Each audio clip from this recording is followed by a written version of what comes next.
That mess up my whole spiel, but air conditioner right here. It's about to.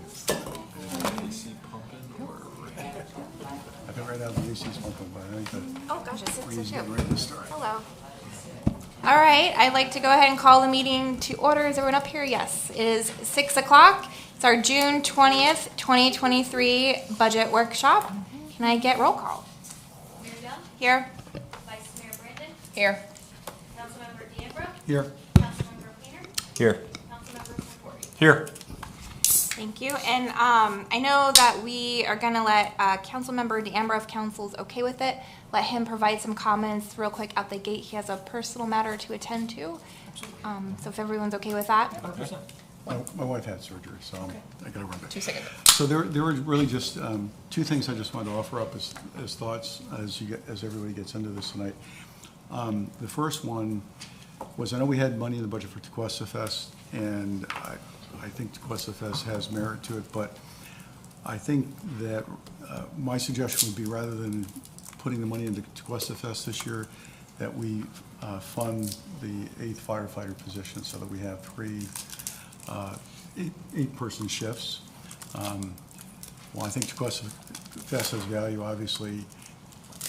I think there's greater value in making sure that we have those trucks adequately staffed, particularly the rescue truck, because having had the opportunity to ride with these guys, you know, I saw a lot of value in making sure there were 3 people on that truck. You got 2 people working in the back, and then you have the other 3 that can either bring out the fire truck if necessary or bring out the second rescue truck.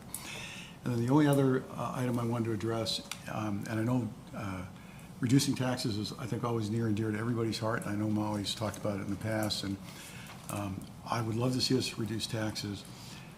But if you look at the amount of tax relief that we would get from, I know, the millage rollback that Jeremy had talked to all of us about, I would describe it as de minimis. It's not a whole lot of money. On the other hand, we've talked about the importance of trying to set up a capital fund for green space. So my other suggestion or thought for discussion would simply be that we forego a millage rate decrease this year. I think in future years, with some of the new properties coming online, et cetera, I think there'll be opportunities to do that. But my suggestion would be that we take those dollars and set up another capital fund for the purpose of green space and land acquisition. Because we all talked about the lack of dollars in that regard.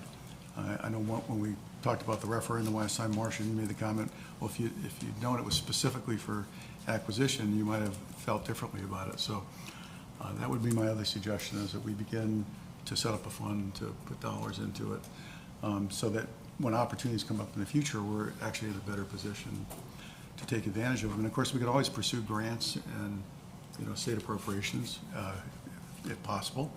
And to the extent that that adds to that pot, that would be fantastic. So, Molly, thank you for letting Absolutely. me. Thank you, everybody, for Okay. giving me the opportunity to address you.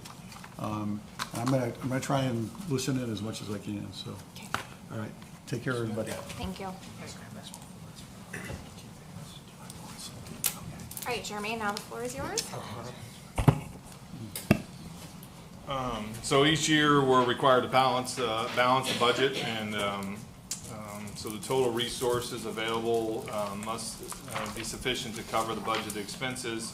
The type of funds we have, and we went over most of this with you guys, but just to recap and maybe spur some conversation tonight. But we have our general fund, which is all of our, you know, village services such as police, fire, parks, planning, finance, IT, administration. This is typically funded through the ad valorem or even some state shared revenues, investment income, charges for service.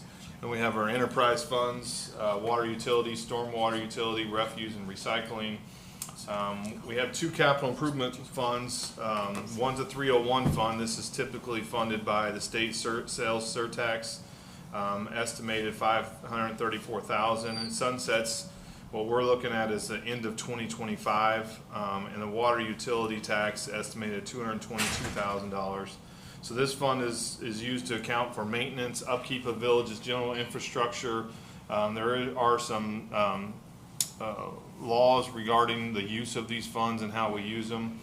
The second capital projects fund is our 303 fund, and so this is money that we've used typically transferred from the general fund to cover capital projects.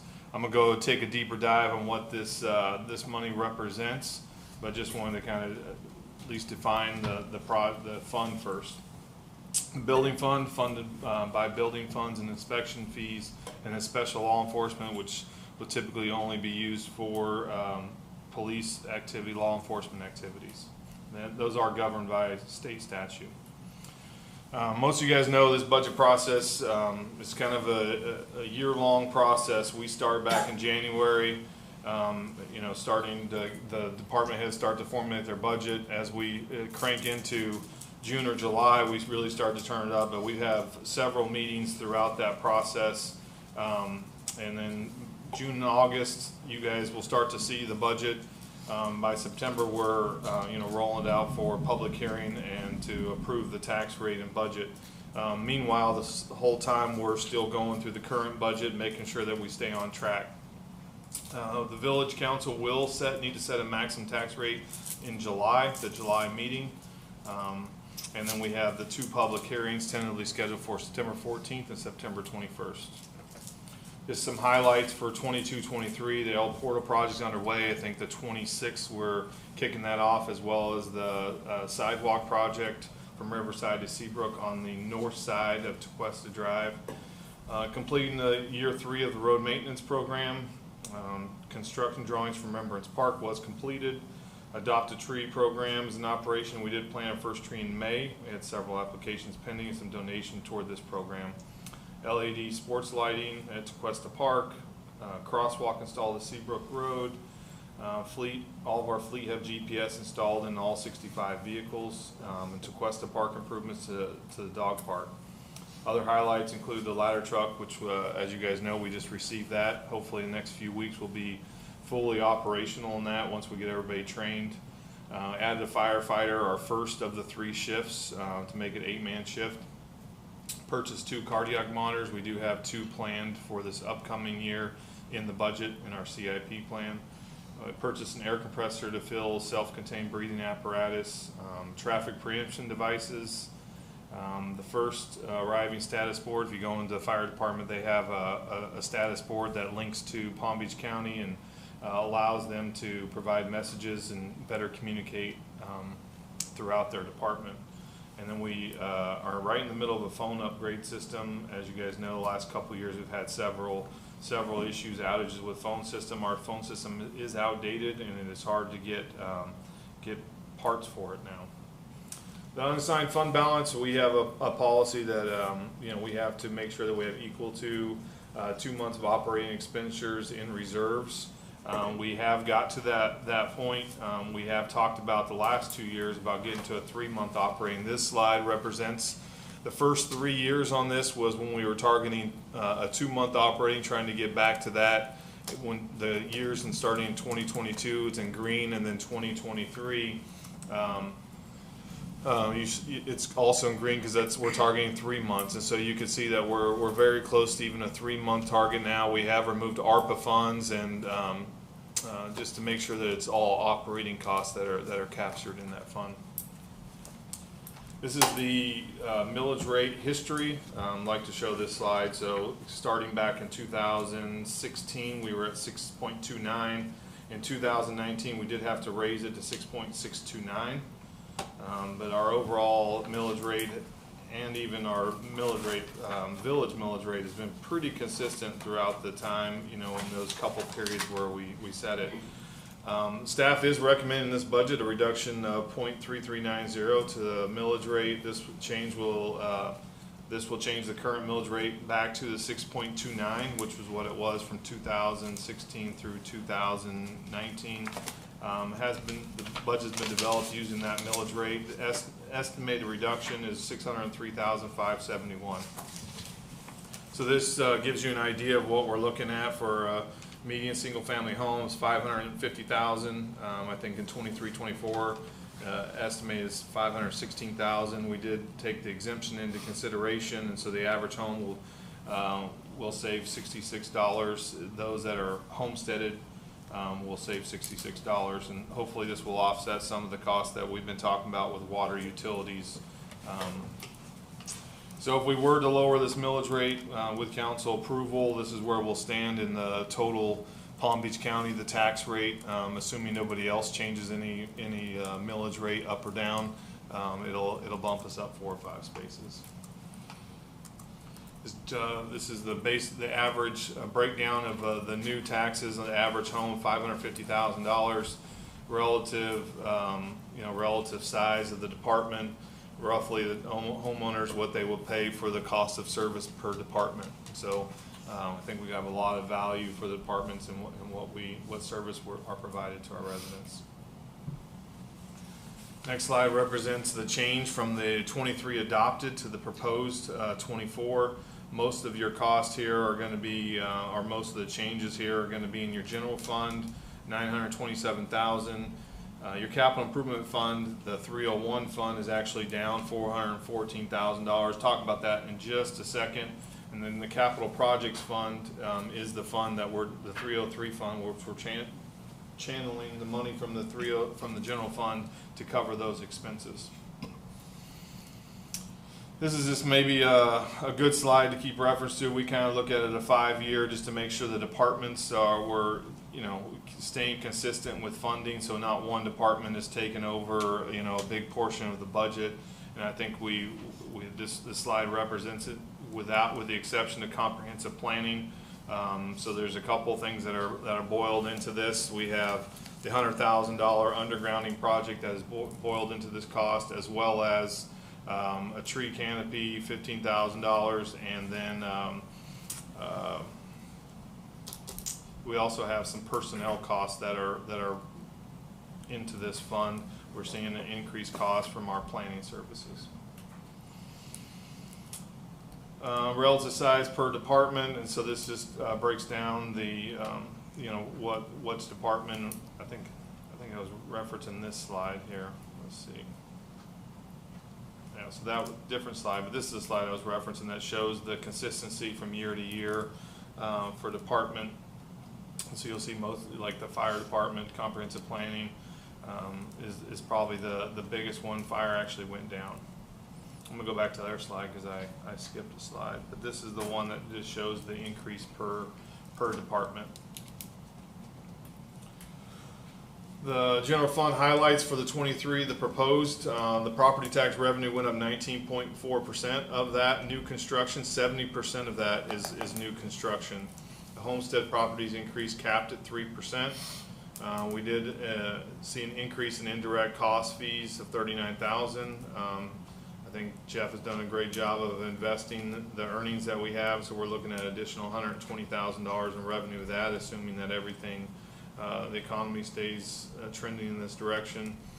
We are looking at, in the past, we've always brought in the surtax funds, brought them into the general fund, and then transferred them out. This year, we're just taking those funds as we receive them and take them straight into the 301 fund. So you'll actually see a decrease of $629,000 of revenue that would come into the general fund. And so in the past, it's just been moving them in and moving them out, and the transparency of that, I think it's a much cleaner process to take those funds and move them straight into the 301 fund. And then the other part that we're doing is doing a cash basis for recording emergency transports. In the past, we'd record our revenues, our projected revenues, projected expenses, and then we would we would show the write-offs for that. We're not going to do that this year, and so that you'll see a difference in that fund. Expenditures, the health insurance costs, and we're really early in this budget process at a very low level already. But health insurance costs, we put a placeholder for 10%. We have put our health insurance out for bid. We hope that the 10% will hold. We're being told that numbers are much higher with some of the other municipalities already. So we may have to come back and look for additional funds for health insurance. Property insurance increase, we were told to put an 18.5% holder in that. We got our quote back and it was 56% above that. So So we're looking at, if everything stayed the same with our same deductibles, we'd be looking for another $300,000 or so. What we're trying to do is work with the insurance carrier, look at some reduced deductibles, and see if that helps with some of our costs. Tequesta Fest is in the budget, $120,000. We are proposing a new firefighter position. This would make the second of the eight-man shift. We are proposing staffing, bringing the comprehensive planning department in-house, better serve the community. Nilsa NZ Consultants served the village for, I think, 12 plus years. Did a great job, always kept her cost at a very reasonable cost. However, with their sale to Chinmore, they were proposing a $231,000, which is almost a $100,000 increase. Looking at our personnel costs, we feel like we can do that efficiently in-house, and with that $231,000 cost that they gave us, they were looking at 37 staff man hours. If we were to bring it in-house for the proposed cost, estimated proposed cost, we're looking at 80 hours of staff time, so we'll be much more efficient. Also, the additional projects that we have them do, like Old Dixie or Cypress or beautification, things like that, we typically get charged additional costs for that. And so we feel like this is the most efficient process, but we also think that we'll be, we can be a better organization with that. Budgeting software, you guys have that on one of your sheets as a listed project on here. I think the budgeting software does two things. It allows us to be more efficient, both in the finance department as well as from the strategic planning. Typically now we manually input in everything. A portion of this software will allow us to allow departments to make those changes. It also allows us to post that, instead of getting a quarterly update, you'll get a much more timely update for the strategic plan. It allows us to tie this to budget items, allows us to tie it to capital items. So I think it'd be very beneficial from the finance standpoint. It also allows them to budget, project, even notify customers of capital projects that are coming. So it really checks the boxes for transparency and communication to our residents. Other expenditures, proposing to add an underground electric utility study. The thing to note with this is that we have $100,000 in expenditures, but we also have $75,000 tied as a revenue source because we are looking for a grant. So if the council has a will to find $100,000, know that if you cut that, you're not getting $100,000. You're really getting a net of $25,000. So just being mindful of that. Now, the question for you guys would be, we're supposed to find out in late July, if we don't get the grant, would you still pursue the $100,000 undergrounding project? Don't need to answer that now, but it's something that you guys should consider in the future. Proposing additional $36,000 to the $24,000 that we already pay for lobbying services. I think there's a number of municipalities that were very successful lobbying for projects. I've been here for 4 years. We haven't been successful. And so I think maybe changing our tune. I have looked at several of the cities that have lobbying service, and we're looking at a cost of about $60,000 if we want to change our lobbying services. And I know Public Affairs Consultants has served the village for quite a few years, but I think there's some value to looking at that and being objective in that process. We are proposing to transfer $710,000 for a sustainable source for street improvements. This is something that we talked about in the past as we saw this new development come online, to be able to use a portion of that revenue for a sustainable street project. We're at that point, so we have transferred $710,000 to the 303 fund. Also transferred to the 303 fund is the $600,000 matching grant for Remembrance Park. $200,000 we are anticipating as revenue from the state.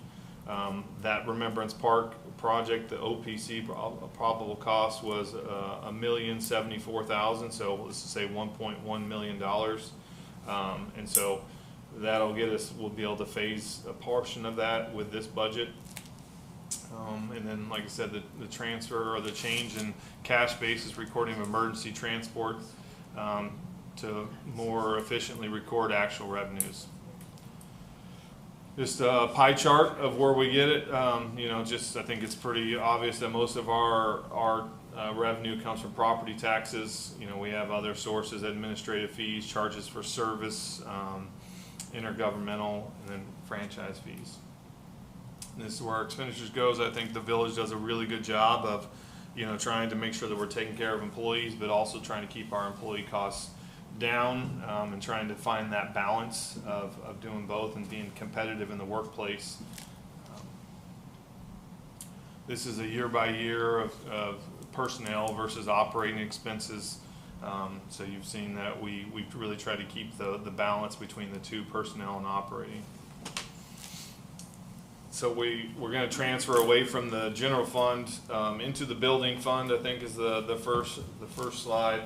So the building fund, we are projecting $1.173,000 budget. We're estimating $608,000. We're going to use some reserves out of that fund. One, to replace an aging truck, and then two, to replace or to purchase a generator for when, if we do have emergencies, the building department is able to stand up in a very quick manner, and hopefully be able to, you know, get most of the people back building or getting their houses back in order. Enterprise funds, the refuse and recycling, we do propose a 3.5% because that's the contracted rate that they're going up 3.5%. We have held this true. The difference with as you see the fund balance, we still, even though we go up with the contracted rate, we are seeing that fund balance go down. And that's because this is part of your tax bill, and so we receive 98% of this, and so you will, unless we make adjustments and have a little bit higher than what the contract rate is, we will see this continue to go down. It's interesting, so we could try to keep the rates from increasing more than 3.5%. We did not take an admin fee out of this fund this year, so that way we didn't have to raise these fees any more than the 3.5%. As we move forward into future budget years, we will have to consider that. The utilities budget, so you see just some highlights from the water fund. We've achieved the NELAC lab certification. We've rehabilitated 23 and 24. Some upgrade and efficiency improvements we've started complete design. I think we're going to kick those off soon. The water main replacement projects 1 and 4, we did the construction and design. We're going to kick off water main 4 soon. Some pictures. So highlights, additional highlights. We do have trying to meet the lead and copper rule, service line inventory. We've talked about that. That is a requirement in starting in 2024. Initiating an as-built scanning layer for pipes and plans. We have done some diving inspections and repairs of our ground storage tanks. And then, as you know, last several months we worked on our financial model. So this slide just represents our net position. So you'll see starting back in 22, we had a net position of $7.2 million. As we've started to work through some of these projects, our net position end of 23 is projected to be $6.7 million, and the end of 24, $5.2 million. As we start to do more projects, that net position will continue to shrink unless we make adjustments as been presented through our consultant. The projected revenues, so this just shows our revenues typically hover $6-7 million, but because we have the debt proceeds of $8.6 million, you'll see that has raising those revenue projections. And then on the expenditure side, you will see that we have those same debt service, $8.6 million. So we do plan on borrowing money in order to do some projects this next upcoming year. And this just represents the same thing, but it's broken down a little bit from personnel to operations to, you know, how we, the administration, production, what we'll say layer or department that comes out of, division of that department. So the highlights for this upcoming year: Water Main 4 Country Club Drive project, we have completed the design. We will be kicking that project off soon. And then Beach Road Phase 2 construction, water treatment plant upgrades, water treatment plant media filter rehabilitation, and then County Line Road water main. As you guys know, we kind of had a little bit of an unfunded mandate for that county line project. We do have untreated water, raw water line, and then a water main there. I think that project's moving forward. It looks like they got money from the state that we didn't get any portion of, but that is a $1.1 million project for us that we're going to have to incur. Stormwater utilities, just some highlights, completed bioswale installation, Gulf Street and Riverside Drive, El Portal stormwater project that'll be underway soon. A vulnerability assessment, we should be seeing some results of that soon as well. Submitted some legislative funding, and we did get some a match from the state for Dover Ditch project. We just approved, council just approved the work authorization to begin the plans for that. We did align 787 feet of linear feet of stormwater pipe, and we lowered the Weir Cypress Drive. Some pictures. This is our net position for stormwater. As we all know, we've this fund was to a point where we were depleting it. We were using some ARPA funds for some projects this year. We just recently did an emergency procurement, our process for some stormwater using ARPA funds. So our balance projected in at 24, assuming we don't have any more emergency repairs, hopefully we'll be able to establish that balance a little bit. Some projected projects: El Portal, vulnerability assessment, Dover Ditch, stormwater pipelining, swell restoration, some pipe repairs, explore resiliency grants, so we'll continue to try to track those, and then our proposed rate increase is 5%.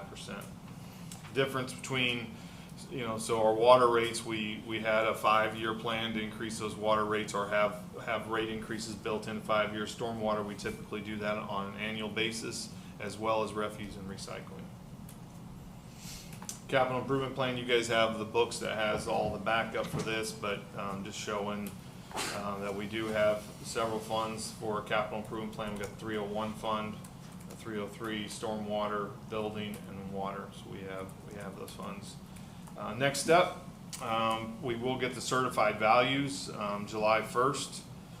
We hope to get health insurance rates in July as well, and then we are working to negotiate a better rate for our property insurance. Those are 3 of the unknown factors still as we start this process.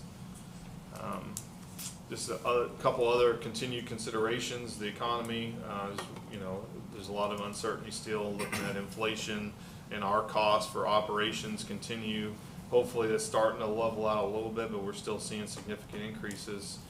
Job market, we still want to continue to be competitive, keep good employees here.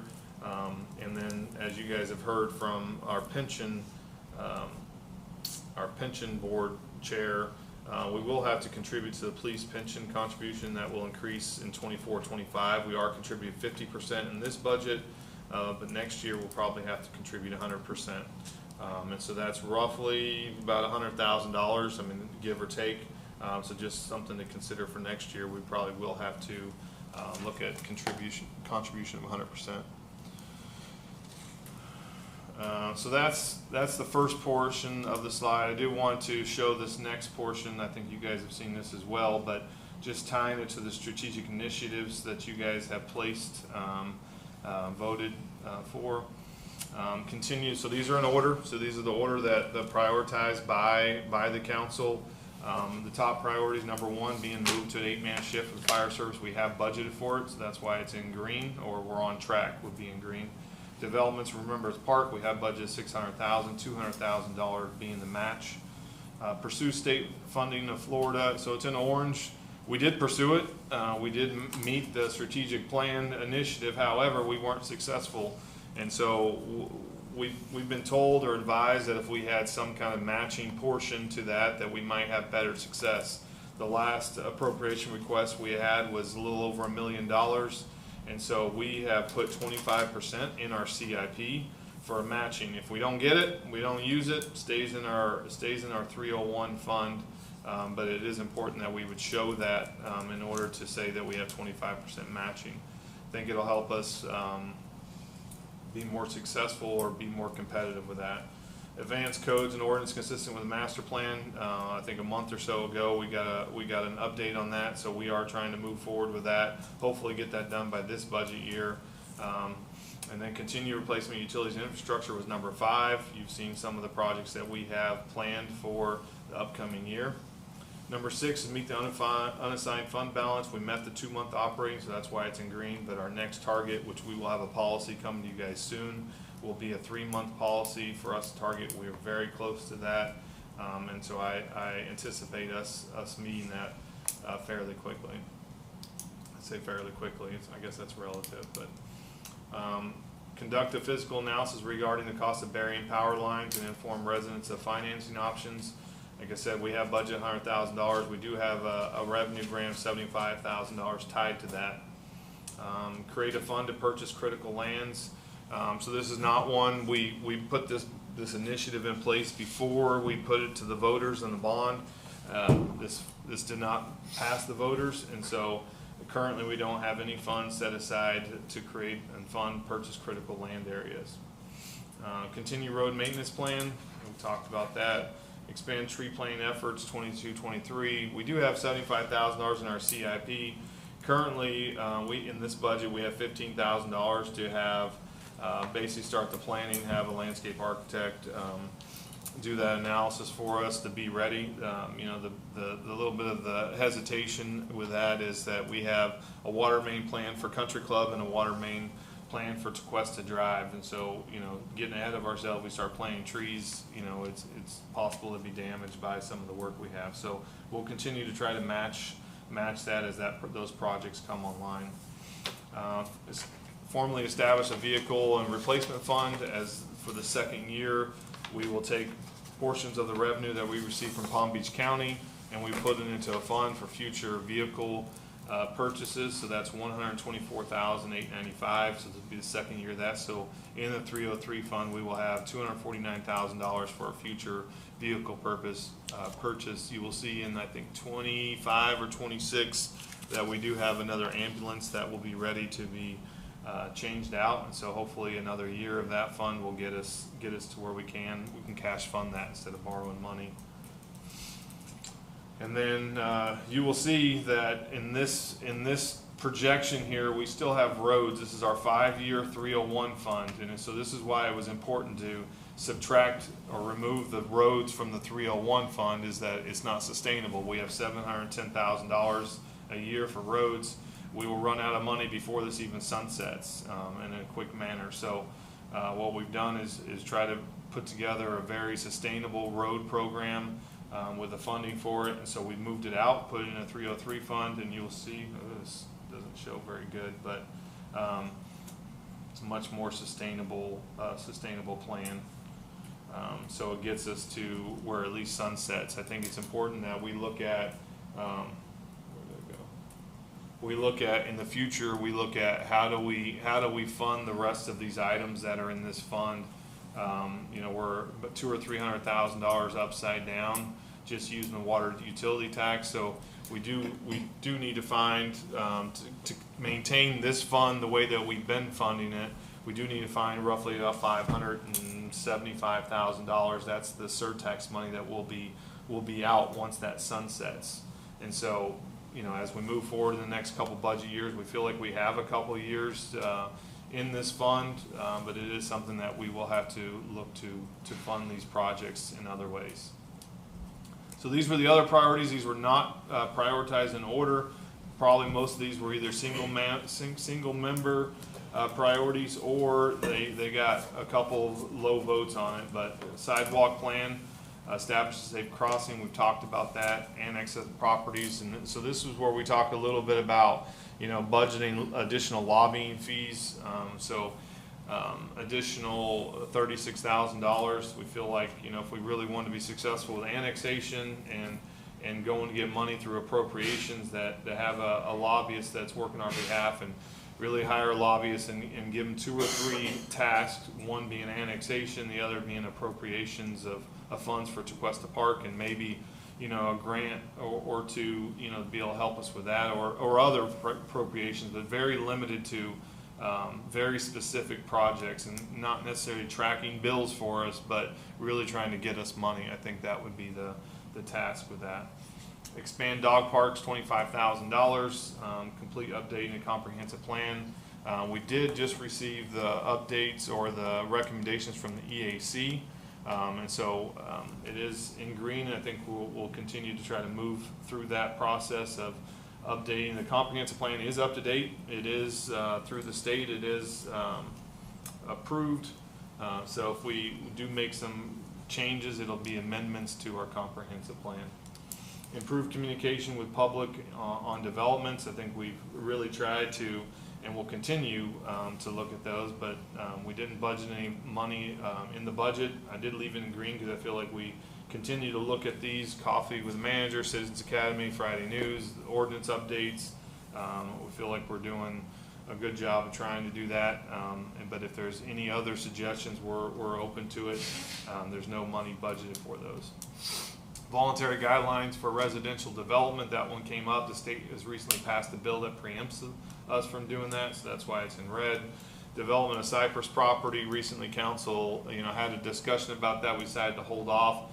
Currently, we did put $15,000 in the budget, not for a major project, but to put bollards through there and to put some irrigation through there to at least allow the grass to grow and not be beat up from cars driving on there. Consider traffic safety solutions, reduce speeds in residential neighborhoods. This one's been on the agenda or on the plan for, I think, 2 years now. We haven't identified any major solutions. We have done several analyses. So, you know, our thing is just enforcement and public education. We'll continue to have that reach and try to educate people. Seek initiatives to reduce the village's carbon footprint. We do have some water treatment plant upgrades planned that we will believe will help us check a box on that one. I think we'll continue to look for other initiatives that will help us with that, but we feel like we've at least touched the priority here. Improve background analysis and due diligence efforts on policy options, and currently don't have anything budgeted, but you know, I think that's a staff-driven initiative that we can you know, try to continue to get better and provide those options. Mitigate the impact of US 1 bridge. I feel like we've done a good job of that leading up to the bridge. We've obviously, you know, knock on wood, haven't seen the impact to the bridge that we all, you know, feared and dreaded. And so, you know, my plan would be to change that business liaison person over in the building department and kind of seat it with the business taxes. So when you know, people come in, businesses come in and they want to, you know, they get a business tax license, we'll reach out to that person, that business, and help them navigate through our process. Very similar to what Jupiter does. I think even maybe having some outreach at maybe some of the chamber events. So I think, you know, as we move forward, we want to try to, I guess, transition away from, you know, where we have it housed and move it over to a different area. These are just a couple other, I only got a couple more slides, but a couple other initiatives or things that we funded. A Sense of Place, we have talked about, you know, the medians on Old Dixie. We have budgeted $65,000 for planning, landscape, and traffic engineer. I know that Doug has recently had a conversation with Palm Beach County. They are open to sharing some of those planning costs with us. However, they have said they won't help us fund those projects. And so, but a win is a win, and I think, you know, we have $65,000. We may be able to reduce that down if they will share those costs with us, but that is in our CIP. So as we see those adjustments, we'll make those adjustments in that CIP plan, that 301 fund. Sense of community, we have budgeted for Tequesta Fest. We've also, you know, we know that even if we were to go through this next legislative process and go for appropriation, and let's just say we were to get it from here on out, we get all of our ask, we'll get the appropriation of $1 million. You still have a year worth of planning to do, because that first $1 million were for construction plans. Then you go through another legislative process and they give you the money. You're still talking about another year, year and a half. So we're 3 or 4 years out, even if we were to get all the money that we asked for. So we feel like we really need to do some improvements to Tequesta Park. And so we have pointed out some projects to help improve Tequesta Park, and those are listed here. And we also have a couple projects listed in Constitution Park. These are in your budget. The only one on that list that is out of the sense of community is the $40,000 sidewalk improvements for the near tennis pickleball courts. That is out of the CIP. The other ones are in the general fund. Just some of our employee costs. Per contract, we have a 4% annual increase for PBA. IFF has 3%. As you know, both of those unions both have steps also in their contract. So, but those are the CPI increase. CWA is 4%. We typically non-union match the CWA contract, and so that's the 4% increase. Health insurance, so we have projected cost of $166,000. Hopefully we can hold that line or get close to that number. Staff planning department, like I said, we had the 80 hours versus the 37 hours. I think it was a $21,000 difference. For us, I think it's a better efficiency for us to have a planning department in-house. Fire department, we have budgeted a second man shift. Police department, they are looking at promoting one of their sergeants to lieutenant. There will be some reduced overtime cost that goes with that. So I think, the difference between that is about a $7,000 or $8,000 difference. I fully support, what the chief is trying to do with that position at a minimal cost. And then the part-time evidence position, he's going to use a special law enforcement fund to fund that part-time position. That will help with additional boat shifts. And then the recreation center, we looked at the two things that we looked at last year. We did provide a contract for janitorial services. We are projecting to remove that contract and then hire a part-time custodian service. And then last year when we talked about staffing, we said we would look at it after a year. We've been open for a year. We are proposing to increase some part-time hours for the front desk. And I think, it's a good use. We have roughly 127 hours that were open, and so being able to fund part-time hours for the whole 127 hours, I think is important. And then Public Works Department, we do have our admin assistant that is looking to retire in January. That admin assistant works partly for Public Works and partly for utilities. There has been a need with increased in projects that we have going on both sides. So to have a full-time utilities assistant, and then we're going to have a part-time dedicated Public Works assistant. With that, I'm beat. I'm tired. So One more time. so I'll be more happy to answer any questions. Might be easier for me if you have questions. I know Marjorie is here. She's done an outstanding job with her budget. And then Jeff, our Director of Finance, is here, and just like to thank, if I could, before we, those two for their work, but also all the directors. I mean, they start in January, and really try to do their best for the community, try to keep costs down, and do it efficiently. So I think a lot of the credit goes to the staff, and help put this together. So thank you guys. Okay. All right, thank you. So it's a lot of information, and if council agrees, maybe the best way to tackle it and have discussion is, council members bring up a question or comment, and let's all provide our input on that comment. So we'll kind of tackle one at a time instead of jumping all over the place. That works? Okay, I will open the floor.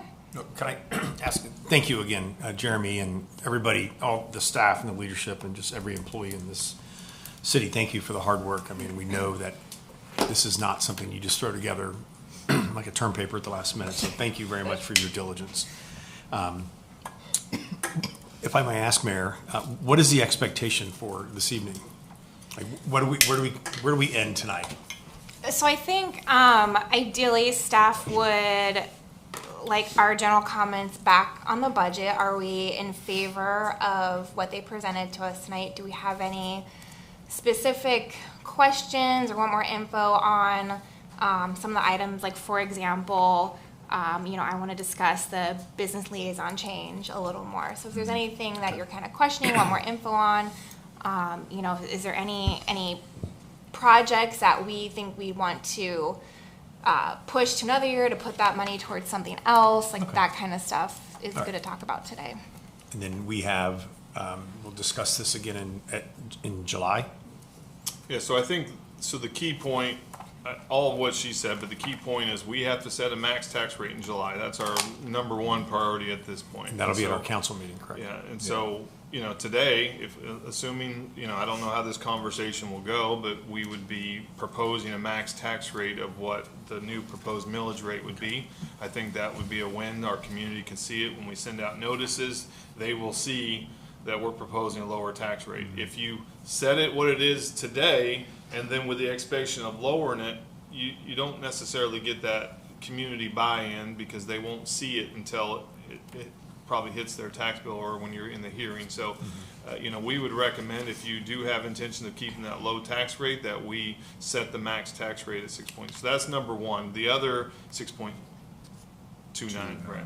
Yeah. So the other part of it, if there are things that we're not funding that you want to, if you have suggestions on how you want to cut them, or if you want us to just go back to drawing board and say, we need to get this funded, I mean, we that might be a solution. We can go back and try to prioritize it better. Okay. So, All right. So I'll say because the millage rate, that's immediate goal that we'll need to do the trimming by, well, we have to tell you by July, but you have to set it by in August or July? August 4th. So our July.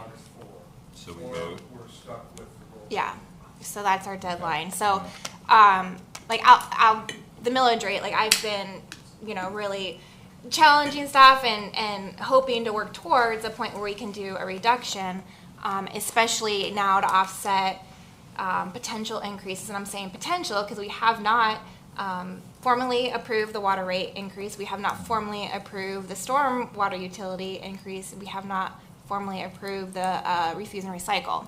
So we have those potential increases that we still need to vote on that are, they're included in this budget though.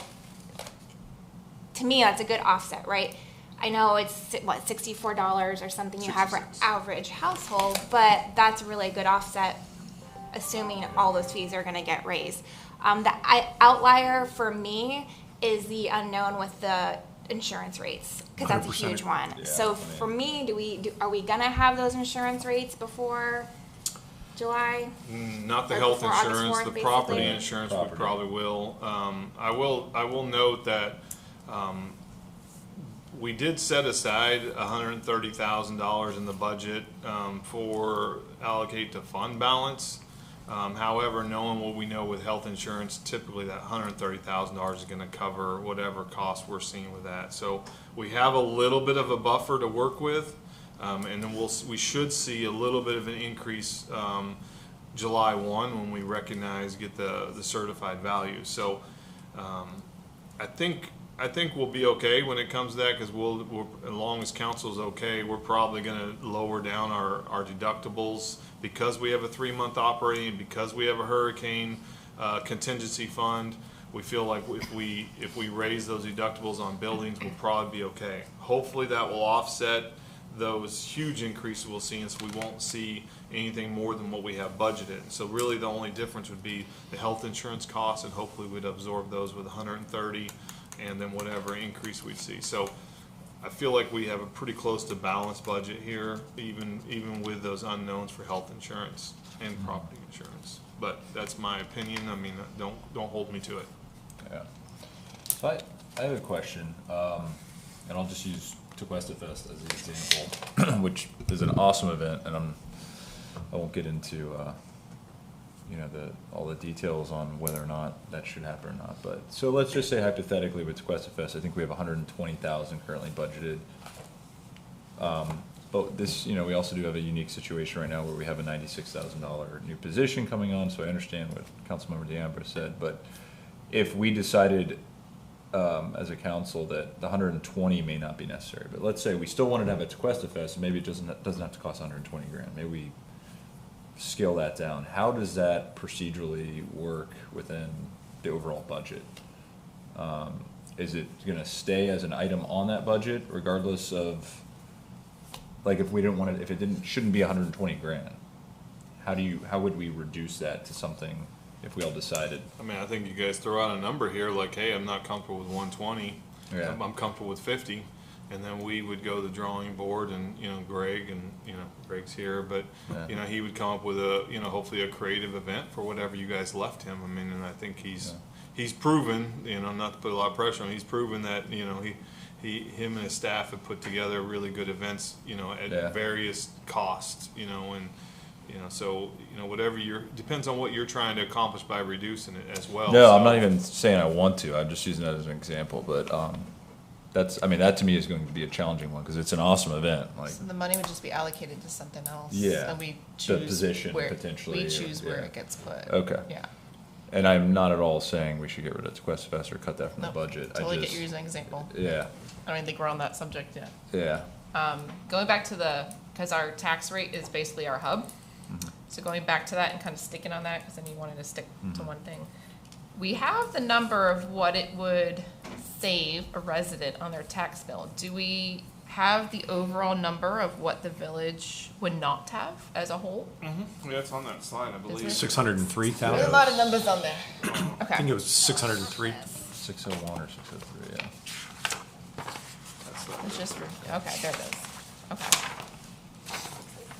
Because that's something I know last year that was a hard one for me last year because we were still really behind on infrastructure projects. So last year, I think the number was even larger and we would be losing something we could very much use towards keeping on our goal list for the infrastructure. So that's why I'm chewing on this. I'm not knocking it as much this year. I understand we are in a better place this year than we were last year and the year before that. So, I mean, I think we're getting closer. After hearing from village manager and staff and even feeling their confidence a lot better than last year, that's sitting with me as well. Because obviously they need money to keep the residents safe and happy and keep everything moving forward. I know our staff doesn't want to go backwards on their goal list. I know Doug is super excited to keep moving forward with roads and having money to work with. So I'm still chewing on that. But I'm in a better place this year than I was last year, knowing we've gained a lot of improvement on our goal list. Are you surprised? Because I know last year I was really not looking forward to it. But yeah, that's where I sit with that. I'm not really one way or the other right this second, but I'm in a better place than I was last year, knowing we've gotten a lot of things checked off in a year, but we still have a long way to go too. Yeah. My gut on the millage is, I bought my house 2 years ago and I lost portability, so I probably pay more than most people in this room for the average home of $550,000. But when I see the expenses that we aren't quite sure of yet, I don't know if this is the year to drop the millage rate. So my gut tells me that, I'm comfortable keeping, I want to add that, I want to give $64 on average back to our constituents, at $5 a month. I don't mean to sound flippant, but it's a lot larger for the larger homes and it's less for some of the smaller condos. But on average, it's $5 a month, and it is de minimis. And I think with that $600,000, I mean, yeah, we could take some money out of our reserves or whatever with the plan for Jeremy but can we cover the health insurance? Can we cover the property insurance? I'd like to see us, I don't want to go too far down a rabbit hole, but I would like to see the third shift funded for fire. Having said that, I don't know if are they okay with the phasing in like we've been doing? That's a question that I don't know. I'd like to find it, get feedback on that. But right now, I can be talked into anything, but my gut tells me is to not to cut the millage rate at this point. So as far as millage goes, that's why I just don't think we're there yet. I think I heard so many questions and unanswered issues in this budget presentation that to roll back that 600, I think there's a 600 that we could do a lot more with.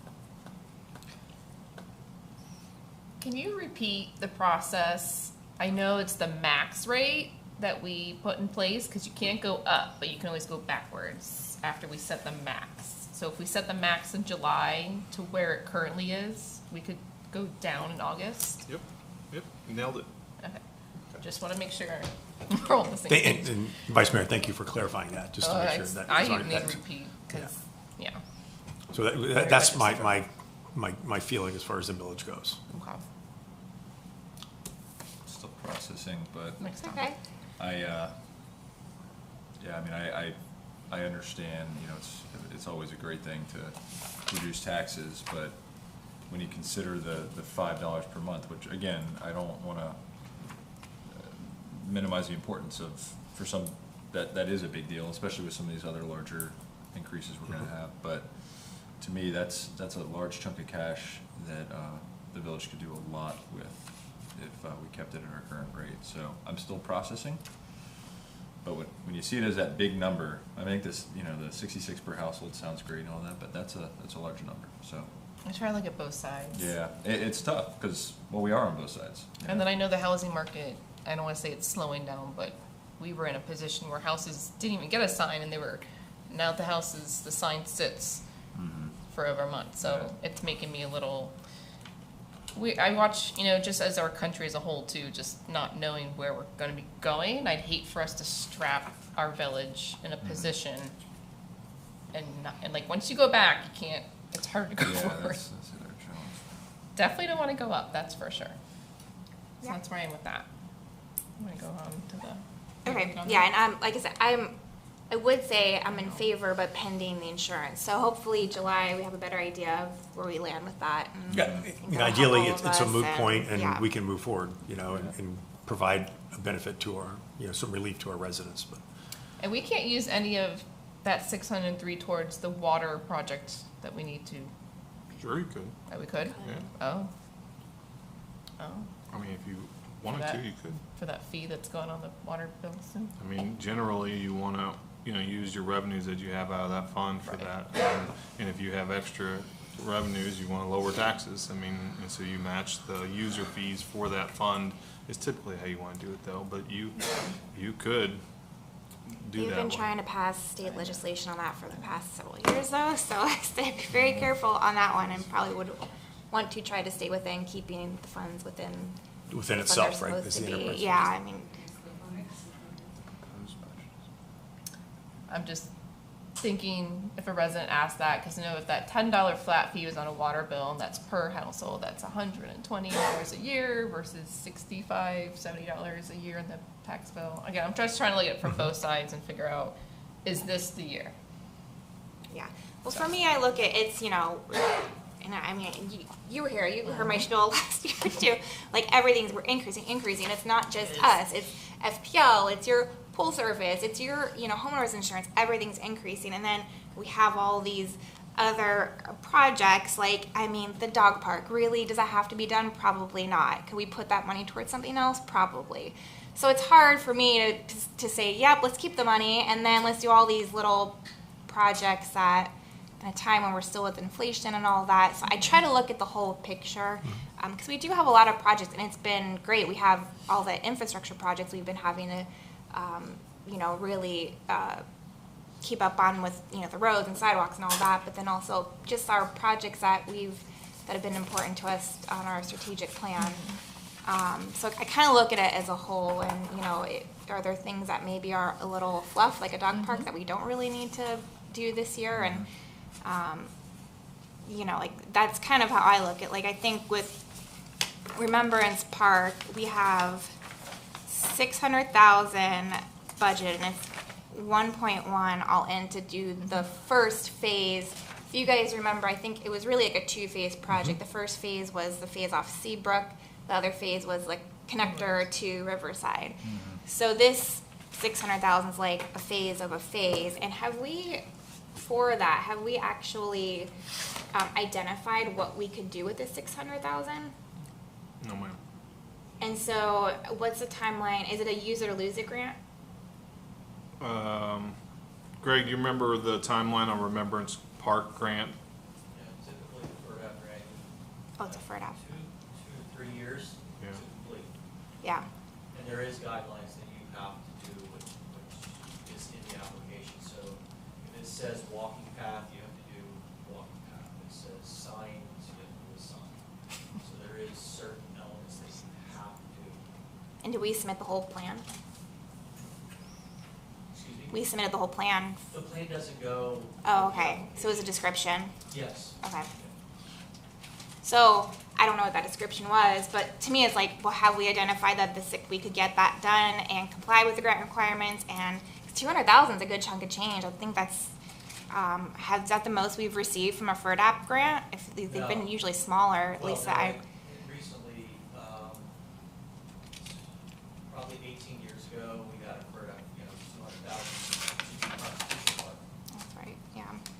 And I think we didn't accept it, but I think we ended up getting granted a FERDAP grant for the purchase of property around Constitution Park, meaning the lighthouse. And so it was a $400,000 matching grant for the lighthouse. However, it wasn't for sale by the time we got through that process, so we never utilized that fund. So I look at that, to me, it's like, I don't know what we can do with 600 and maybe nothing happens. So, you know, that's when I start thinking about things like the dog park, the Cresta Fest, do we push the beautification funds for Old Dixie another year and put that towards Remembrance Park to get Remembrance Park actually done, the first phase. So like I said, those are the kind of things when I'm looking through the budget, like, is there anything that's more important than some others? I know we have our strategic initiatives that we should abide by, and Remembrance Park is number 2, I think.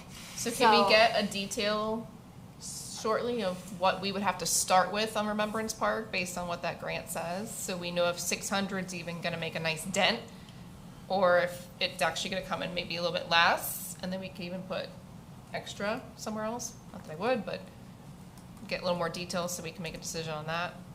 Yeah, it's all in the application that was submitted to the state for approval, so. Okay. Can you send that to us? Yeah, let me look at it. I should be able to find it while you guys keep talking and see if I can find it. And since you keep bringing up the word grants, I know that was mentioned in our presentation, switching lobbyists to find success. I'm very entertaining that idea. Again, following our country as a whole, and we are a very, very tiny village, and we go and apply for grants, and we are up against tons of other cities, and yes, many other cities are very much more underprivileged than our beautiful, blessed little village, but we do need some help without having to raise our tax rate. So I would always entertain finding more success and following some of the success of the other lobbyists. They are getting things done. And I hate to keep, what is the word of insanity, doing the same thing over and over and over again and not getting results. And we do get results, but I like to see better results. And I'd like to try something new. We can always go back, but I would like to try and do something different and find success in who is basically helping us in the state and in Washington, and we're gonna need to step up our game in the battle. Are we, and I apologize, I'm gonna go back to Remembrance Park, that the 1.1 million roughly, that was for both phases, right? For Seabrook and Riverside? No, Just Riverside, Seabrook just side. Seabrook side, okay. Because I too would like to see that remain in there and be true to the workshop that we had and our priorities. Yeah, and that's why the 600 is not clear. Can we actually do something with the 600? Right. That hasn't been identified with what we've submitted for the grant, because I don't want to lose it, and I think it'd be a shame to see nothing happen. And if we can assess it by our next meeting in July and figure out what can actually be done with 600,000, I think that'll help us decide if we need to push some other projects another year to bring more money in, because we need more to get something done there this year and take advantage of that grant. So yeah, that'll be one for That's an next action for item. July, for sure. So you can make that decision. On the lobbyist, I really like public affairs consultants. They do a good job. They've been around. I mean, you go to Tallahassee, literally Jack knows everyone. But I will say last year and this year I did track projects that were getting approved around other municipalities, some that are just as fortunate as we are too.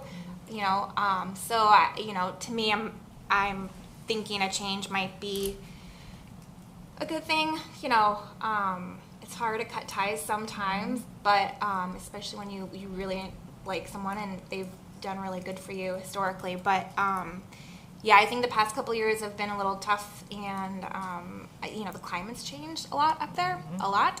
So you got to keep that in mind. It is political at the same time. They're a lobbyist, so.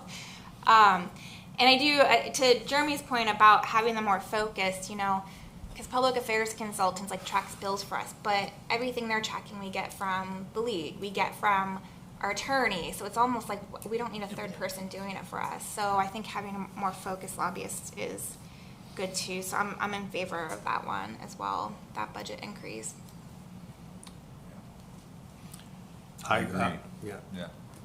The three things that, you know, that jump out at me is Remembrance Park, just because it was one of our priorities. And if we can look for more information in July for that, if at all possible. And I don't know if this is an issue, if it's been pushed or agreed upon by fire to fund that second shift this year, and they're more than willing to wait till next year. But there may be more expenses coming up in the fire world. So if we can find that, you know, in a perfect world, find the eighth man. And the comment I'll make about Tequesta Fest, and then I really don't have any other major talking to points. I moved here 2 years ago, and I have followed closely the feedback of the residents on developments, on changes that are coming, and we always hear, what I have heard is, we got to keep Tequesta that hometown feel. We have to give it that sense of community and that sense of pride. And there's certain things that we can't control, that comments have come to us at council that I don't like a 4-story building and mixed use. Well, if it's allowed, it's allowed. We can't control that, within reason. I don't like the architecture. Well, it's in our comp. So there's the things that we can't control. But there's one thing that we can control that makes us truly Tequesta, or uniquely Tequesta, or that hometown feel, and that's the 1,656 people that we know were residents, that we tracked.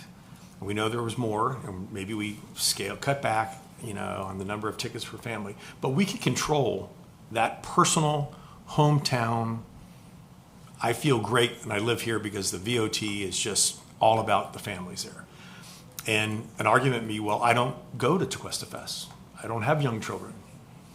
Well, there may be services that we can all look at and say that, well, I don't use that service as a resident of the village, but yet it costs me on a per resident basis $52 a year, but I don't take advantage of it. And I think that's just part of the quality of life that we've established here. So my only comment on Tequesta Fest and my desire to keep it is that that's the one thing that we can control. When it comes to the argument and the pushback that I have seen for the last 2 years and my last 3 or 4 months up here has been, the pushback is, that's just not what Tequesta is about. For a large portion, 25% of our residents that we tracked, and there's still people that we gave tickets at the gate that we did not track. But even at that 1,656, that's about 27% of our resident base. That's something that we can control to keep this at hometown feel. And that's just my only argument for it, is that we can control that. There's a lot that we cannot control because it's in our code, and we may not like it, but that's what they're allowed to build as long as they're compliant. This is one thing that I think, if we can find that money, and I'm not saying, you know, I'm gonna stand up here and hold out, but man, if we could find it somewhere, and maybe it's cutting it back, like Patrick had said. But that's something that we can control that makes this town uniquely Tequesta. That's it. Yeah, I will say, since I've been on council, I will admit I waffle Tequesta Fest every single year, every single budget season. I waffle back and forth because I agree with a lot of things you said. But you know, it's a lot of money, and I do think, you know, if we, because it's in the budget right now, right? So I do think we could, like Councilmember Patrick brought up, or Painter brought up. Very similar. Maybe reduce it, because I can't tell you how many people told me Bridge the Gap event was their favorite Tequesta event they've ever been to. Yeah. So, you know, there are opportunities to maybe reinvent it, do something a little less one year, and so we can have Tequesta Fest funds, whether it's to be able to reduce the millage rate or put it towards getting more Remembrance Park done, or any of the other things we talk about tonight. So I do look at it like that, especially after having like such a successful new event that I mean, people were like ranting and raving about it, that it was their favorite. So like I said, there's opportunities to still, I mean, Greg's team, they do a great job at this. Like, I'm sure they'll come up with something, if one year we want to scale back. And like maybe the next year we don't scale back. Yeah. So I think there's some wiggle room there to still have that community feel for sure and do something fun. Agreed. I think whatever the case, there needs to be a Tequesta Fest. It just might look it could look a little different this year or next year, who knows? But, you know, to your point, Mayor Molly. Here, Molly. You know, I think if we were to pull back on it, you know, maybe that allows a chance for feedback between, you know, that, everybody knows what Tequesta Fest was last year, which was awesome. Brought my daughter there, she loved it. But maybe we give them something else to look at. And maybe they look back and go, oh man, I really like that old Tequesta Fest, and it's a different conversation, different comments we're getting from residents. But it's a big number. That's what makes it so challenging. It's 120,000 it's a big number. But And last year was the first time we got given that larger number that was at the 100,000 and ended up coming in a little bit over. Yeah. Before that, we took a few years off because of COVID. And before that, it was not that large. And just so residents know, the vendor is really where that cost is Yeah. coming in. It's the cost of those awesome carnival rides that you're not going down Insurance to crazy West Palm, South Florida Fair, where it's not the safest little town ever. And then he has to pull insurance. That's where a lot of the cost comes in, unfortunately. I would like to challenge our Park and Rec department, Mr. Greg, and doing 2-day Tequesta Fest. I do not want to eliminate Tequesta Fest because I think it's great. We have done, during the COVID years, something different. It wasn't, in my opinion, there was something missing. It wasn't as amazing. I would like to see a 2-day event because the feedback that I get for Tequesta Fest event solely is that they want a residents only day and then an open to everybody day. But we can't do $120,000 for 2 days, or even if that was cut in half, which is what we looked at last year, and that would double it. So I would like to look at challenging our Park and Rec department to do a 2-day event. I do love the January timeframe because the weather was amazing, temperature-wise, and the fact that the season for the holidays is over, so it's calmer, and sports hasn't really kicked up yet. School is either just starting or hasn't started yet. It's like this really nice little sweet spot to have something to bring our community back together after the crazy holidays for our family, as we call them, friends and family. So I don't want to eliminate it, but I definitely could see us reinventing it. But I do want to find a way to include, I don't want to say rides, but some sort of ride or attraction for teens. Because the great thing about Tequesta Fest, the carnival version, is we have so many of our teens coming, and they're in a safe place, hanging out. They're not on their computers and games, and they're interacting with the adults and the little kids, and it really is all age.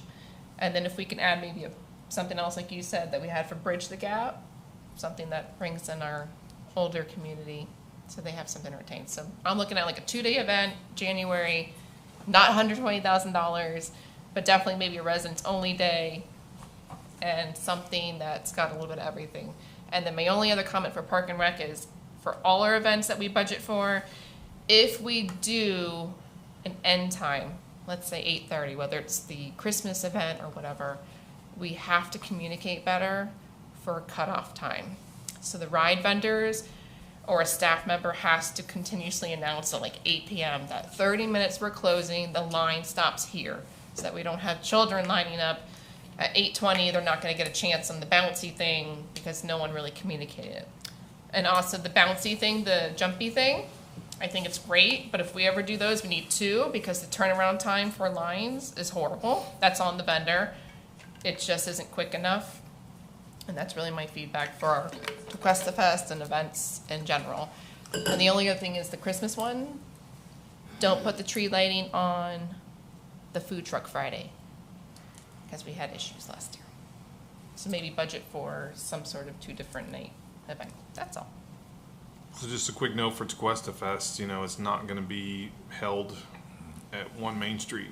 I mean, we don't, it's owned by a private person. They will have, in theory, they will have a proposal in front of council at some point, so, we can't, we don't wanna, be taking any kind of gift or any kind of contract or anything with that being in front of council, so, likely we're looking at Tequesta Park. Just so you guys know. But, so when I heard, I mean, we'll come back, we'll gear up, a higher proposal for Tequesta Fest and bring that back to council in July 31st. Yeah, a different venue may, looking at it, it might propose itself to be a smaller event. Well, it's 2 days. 2 days is more than one, so it's likely going to cost us. Well, hold on. Lori's the only one that Vice Mayor, I'm sorry. I'm so casual to you guys. I am so sorry. I don't know where my head's You can call at. me Rick. It's I don't know where my head's at Sartori's hard today. to pronounce. Vice Mayor is the only one that said increase it to 2 days. Okay. And I'm not saying increase it to match the 120. I'm just saying if we did 2 days, what would that look like budget wise? Because it depends on what you're putting there. We're not going to be doing rides because we're not. That's where the 120 comes in. Is the ride vendor with the insurance? Can I, Yes, I please. think I can help you guys. Do I have to? Yes. So we've done Tequesta Fest at Constitution Park during COVID for 2 days. We did a resident day and we did a non-resident day. So it can be done. And it was on a lower budget because we couldn't do the big one at Paradise Park. Now, if you're talking about doing this event, is it gonna be at Constitution Park or, like Jeremy's saying, is it gonna be at Tequesta Park? And if we go to Tequesta Park, then we're talking about expenses. Okay. So if we keep like what we did during COVID, a Friday night for resident only, and then a Saturday day for, non-resident and resident. So if the resident can't attend the Friday night, they can still come on Saturday, so they have an option. We've done it before. And then as for your teen ride, we're very, very limited in Constitution Park. I know. There's power lines, there's trees, there's a lot of obstacles. Because when we were at Paradise Park, the vendor could come in and, they had a clean slate. And it was really easy to put the event on. Constitution Park, we can still do rides, but we're limited on the type of ride that you're visualizing. I know you don't get the boat and everything. Yeah, I know. so And the that's Gravitron. not gonna happen. So that's where we're talking about this $120,000 is, This is awesome. if you want that big ride, then, you gotta pay for it. And then there's other expenses along with the ride, there's the restroom, there's the fencing, Yep. there's the 2 trolleys, it's more than just the production of the rides. There's more phases to that event. And if we do move it to Tequesta Park, and I did inform Jeremy that, or I think I sent it to you, is that we're gonna have to rebrand this event. We're talking about, like a whole new Tequesta Fest, new location, and educating the residents. Right now, we don't have to market Tequesta Fest. We spend $0. Other than the banners that you see for every one of our events, we don't need to market it. Because people drive right by And it. they know it. And then they talk to each other. So there's, if we go to Tequesta Park, we're gonna have to start to think about getting people, how are we gonna get them there? But to your Yeah. question, yes, we can do a 2-day event at a much lower cost. And Yes. we've shopped around different carnival vendors, yes? Yes, Just to compare. yeah. You have to be careful with that. So I know. think the action is let staff do what they do best and come back in the July workshop, whether it's 1 day, 2 days, whatever, propose some ideas Yeah. for what we could do Sure. that cost less, not higher Yeah. than 120,000, and then we can consider them. And so while we're on the topic, so Bridge the Gap, you guys have to understand that that event was put on with other businesses Right. Yeah. that flipped the bill. Mm-hmm. And and we'll just use Guanabana as an example. Guanabana is not gonna be able to come over to Tequesta in January, February, March, April, because they're in season. And they're not gonna pull their staff. And the only way that they're gonna pull their staff out of their restaurant is if we're gonna pay them. So, I'm having conversations with them. They want to do it again, but it probably wouldn't happen more than twice a year. So, Greg, since you're already up here, based on what you saw last Tequesta Fest, do you think there are more sponsorship dollars that could be brought in? I mean, I know there's some, Yes. that would take some people getting out, knocking on doors, that but goes back to the conversation that you guys want to have regarding the business relations. Mhm. So, that is something that, if Tessa is taken away from the business portion, one of the many is to go out and get sponsorship dollars, Mhm. just like we did for Bridge the Gap. yeah, And we could do more with Tequesta Fest, but, that's, flip a coin. Hopefully Yeah. you'll get people to buy into it or not, depends on how generous they are. yeah. If they have a budget to work with that year, depending on their marketing budget and things like that. But we can go after it more aggressively and build relationships with these businesses. So we could finally have somebody that they can, Tessa could go out and really, take care of them, so to speak. Yeah. Okay. Yeah. Thank you. Thank you, Greg. Thanks, Greg. So if we're good moving on from Tequesta Fest, Yeah. why don't we just roll into the business liaison position, because I did want to talk about that, Mhm. if everyone's okay. So Jeremy, can you explain that a little bit better, what the change is? We recreated the business liaison position. It was funded with ARPA funds. I know I'm not clear on the change, if it's gonna be a new person, how different the role is gonna be. We're obviously not funding with ARPA funds this year. Can you kind of just give us a little more better understanding of that change there? Yeah, so it would be a different person, Tessa's house in rec, so she would be allocated to rec more, and part of her role she's already taken on was sponsorships and, event promotion. She would still focus on that. The communication line that we have would still be in place. I mean, we've done a good job communicating with our businesses. It would just be housed probably, in the building department with the business tax receipts. And so maybe like the office manager would be the person contact for that. So I've had preliminary conversation with Jose about it, and so we feel comfortable we'd have, a good communication avenue. But, the idea of, communication would still be there with our businesses, and that was the main intent of the position when we first started it. And so it'd be geared very much like, Jupiter has. And I mean, I pulled their job description, and I think that we would manage it almost the exact same way. Mayor, real quickly, so it's been a year that Tessa's kind of been in this role, and, I speak with her every day, and a lot of the things that comes to her has really nothing to do with, like, let's say, marketing their business or promoting it or anything like that. It's more like questions that more come through the building department, like, am I allowed to do this? I'm a new business and I want to put a sign out, or, who do I contact to do that kind of stuff? So it's more, it really is like what Jeremy's trying to do is like, there's a lot of things that comes out of the building department than more than just like, sponsoring an event or putting an event on or things like that, so. So it's kind of like code enforcement type questions. Yeah, Like if I did exactly. this on a Saturday, what can I Exactly. do? And she's gonna refer them over here anyway, because she doesn't wanna give them information that she doesn't have. So Mhm. that's one of the things that a lot of the businesses, that comes out with that, so. So this is not really like a building department liaison then? No, there's still, like new businesses will have a contact, so as soon as we get a business tax receipt or somebody showing interest in being in Tequesta, we'll call them, say, I'm gonna be your contact. I will help you navigate the process of building permits or zoning or whatever that process is, that person will be their contact.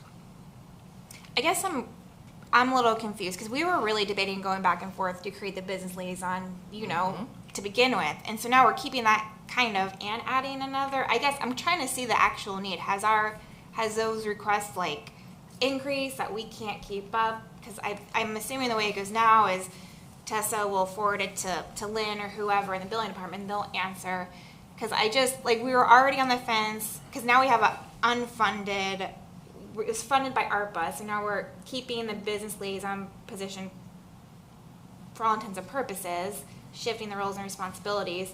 Now we're funding that out of our general fund, and now we want to add another, is this a part-time? No, I mean, we have the staff currently. I mean, you talk about removing the business liaison person. I mean, you're talking about removing Tessa. And I mean, I think Tessa's too key to that position. I don't want to remove, that's Right. not what I'm saying. So there's no new funds besides that business position. There's no new funds that's going to be needed. You know, be housed under there. I would say, you know, it's not too much work. I think it's, you know, Tessa's role has changed so much. But I mean, as far as our requests from businesses, I would say, you know, it's definitely a different tone that we have now. We're not in that, you know, trying to rally troops and, you know, create a whole bunch of events to promote business. I mean, it's more like the reaction part of, I think it's still important to council that we keep our line of communication open. So if problems do arise, we, you know, us as a staff or council knows what that is. And so I think that's the important part, that we still try to house that position somewhere, just not in recreation. So Tessa will stay in rec. That's right, 100%. She just won't be the business liaison So, anymore. you know, before we really haven't had anybody that can go out and get sponsorships either. So, I mean, now that by switching that business part away from her, she's going to target those things and be more specific with sponsorship opportunities. So and she'll things. still be doing that, like shop VOT, because I get such amazing feedback from our business Yeah. community. So that's why, like, I'm hesitant with the change, because everyone loves her and she does such a great job from the feedback I receive. So I want to, is she still doing that kind of stuff with the, like, shop VOT and, you know, all the bridge stuff that we did? And if she's still doing that, and then there's another person to contact for other more building department kind of code matters, is that going to be confusing if there's kind of two people? I mean, we'll do whatever you guys ask us to do. I mean, if you want to do it that way, we can do it. I mean, I think the intent right now is to, you know, provide a opportunity for Tessa to do something more rec related and not get caught up in some of the questions that she's having to go through. I mean, so, and that those questions can be answered by somebody with a business liaison title in the building department versus, you know, in recreation. I get those questions too, and I just tell them which department to call. So now I'm getting a little more confused on, yeah. I don't know about this one now. What was the ad? This is a for whole this new position then. Yeah, what was the ad? There's no new position. There's no But if new- Tessa's not we're doing this switching the position- responsibilities from Tessa over to the building department. Which will be a new person. Nope, we have an office manager that would take on those responsibilities. Oh, There's So there's no no- budget That's what- impact. We're not creating a new position. We're switching the responsibilities Okay. from one person to another in this. And that's all we're doing. Now I get it. That's why I need pictures. now I'm confused why I was listed on the budget, our budget meeting. Back up. Okay, so really no change. I mean, and we are funding Tessa's position still, just not with ARPA funds anymore like we were before. Right. Got it, okay. And then something kind of related that she was kind of working with them before. Have we budgeted for our ongoing quarterly foot traffic study updates, or was that included in the original cost? Yeah, we still have budget, I think another $1,000 to do that quarterly in this year's budget, I believe. So we planned on doing it at 6 months, or, I mean, we can do it earlier. I think the last recommendation was pretty early. I mean, so I think we were looking at like August to revisit that. But if you guys want to do it earlier, we can, but I talked to the gentleman at the FCCMA conference, I mean, and so we were on board. You know, we thought August would be a good time to look at that again.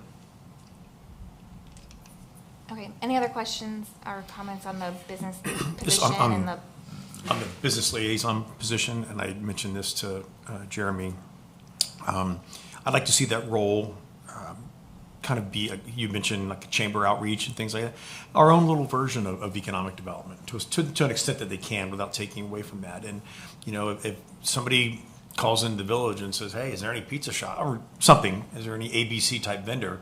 And then really go after that business. There's somebody, we hear something at a chamber event or something through just different channels that there's somebody looking to do something in North County, they should think of Tequesta, not only just Gardens, not only just Jupiter. So I don't know what that can look like, but I would like to see this person do a little bit of some proactive outreach to that, to the business community, to bring people in.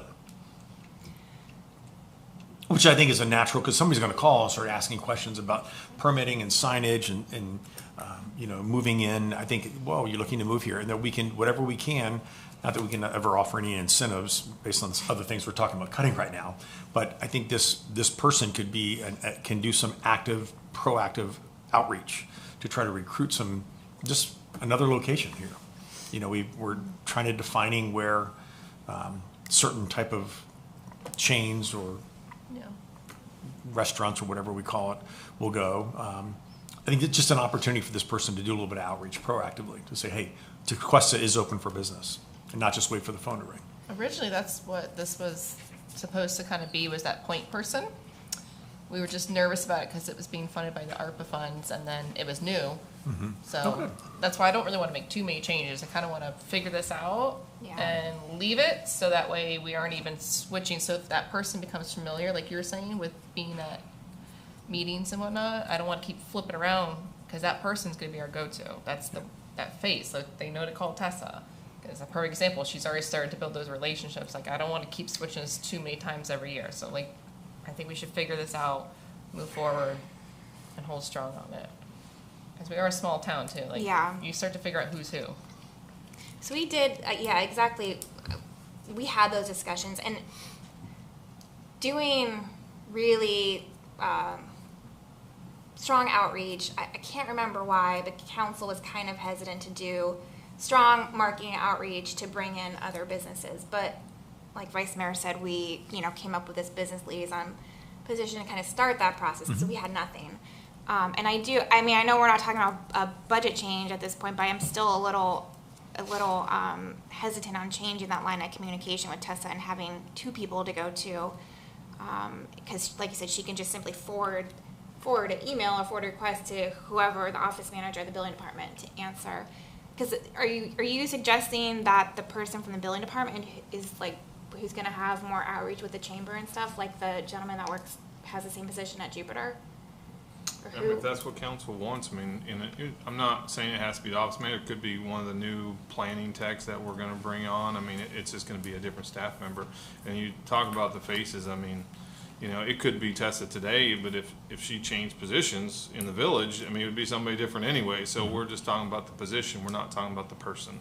And so the position does the responsibilities, not the person. So just being mindful of that. I'm done with that.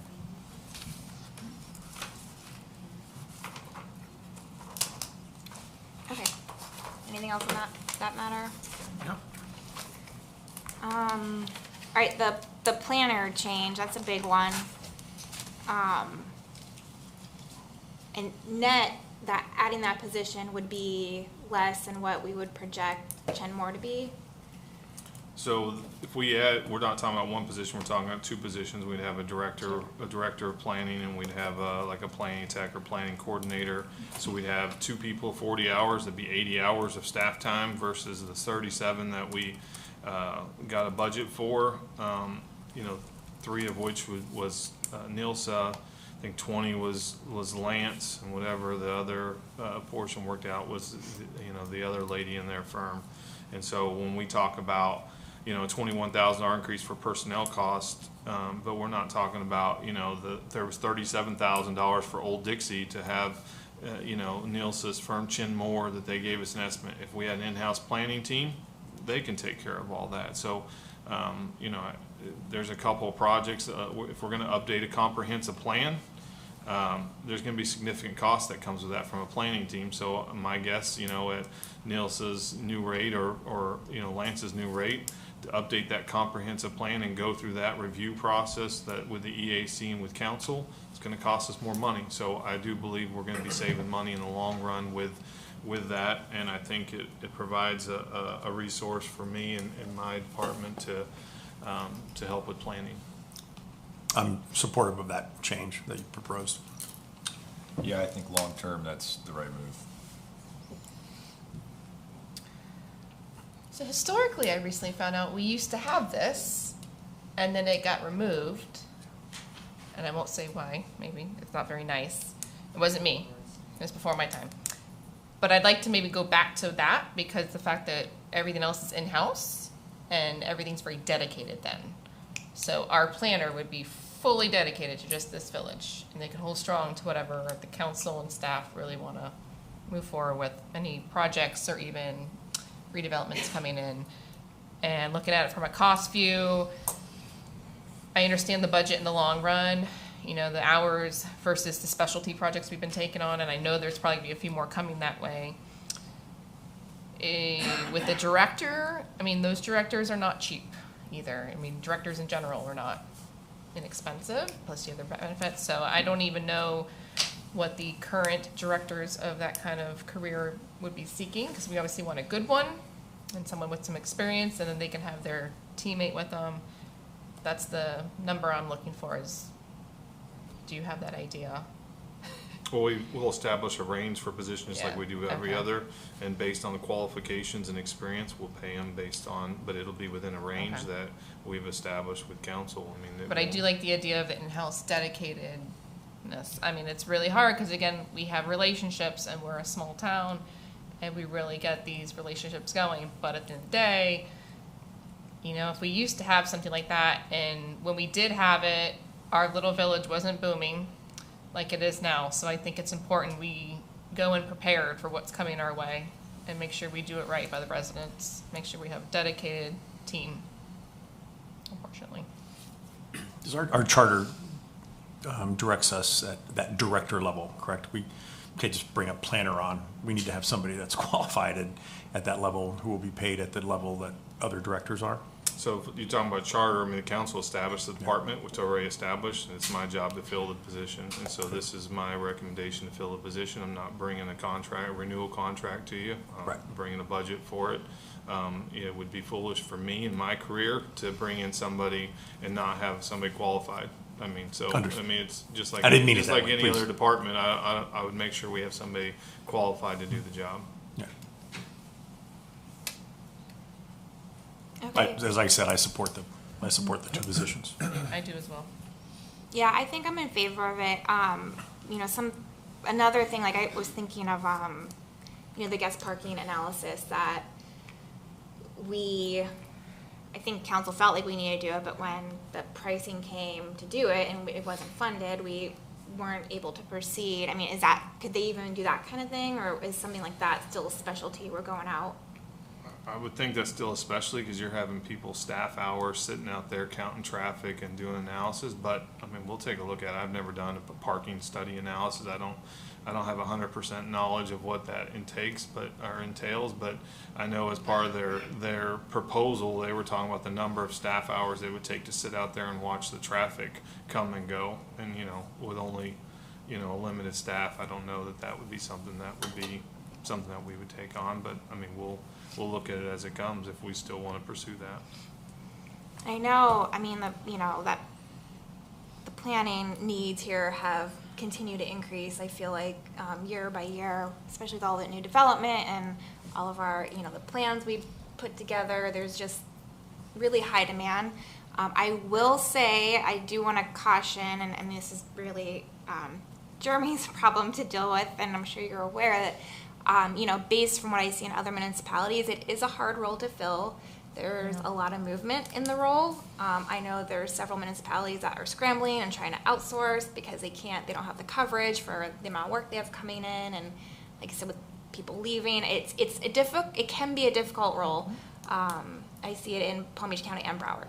So I want to caution too. I mean, I don't know if it doesn't work out and we don't find anyone, can we go back to Chenmore? I will have a plan. Yeah, if we can't get somebody, we will we will adapt, and we can always go back to Chin Moore there. I mean, we have a good relationship. I mean, Ilsa, it's not like we're parting on bad terms. I mean, she's, sent an email just saying she appreciated and looks forward to continuing to work with us in the future. And I mean, I think that's always a good plan to go back to. And I even told her when I met with her that we could be wrong and we could end up, be talking about a contract again in the, in the future. But I don't foresee that. I mean, I believe we'll find a good qualified person to take the lead.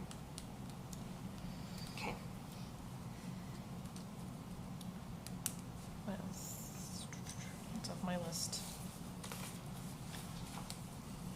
I had a question about the legal budget. That had a pretty substantial increase. What's going on there? So we budget for the increase for legal services per his agreement, but also we have allocated $40,000 additional legal expenses for an upcoming arbitration that we have in November.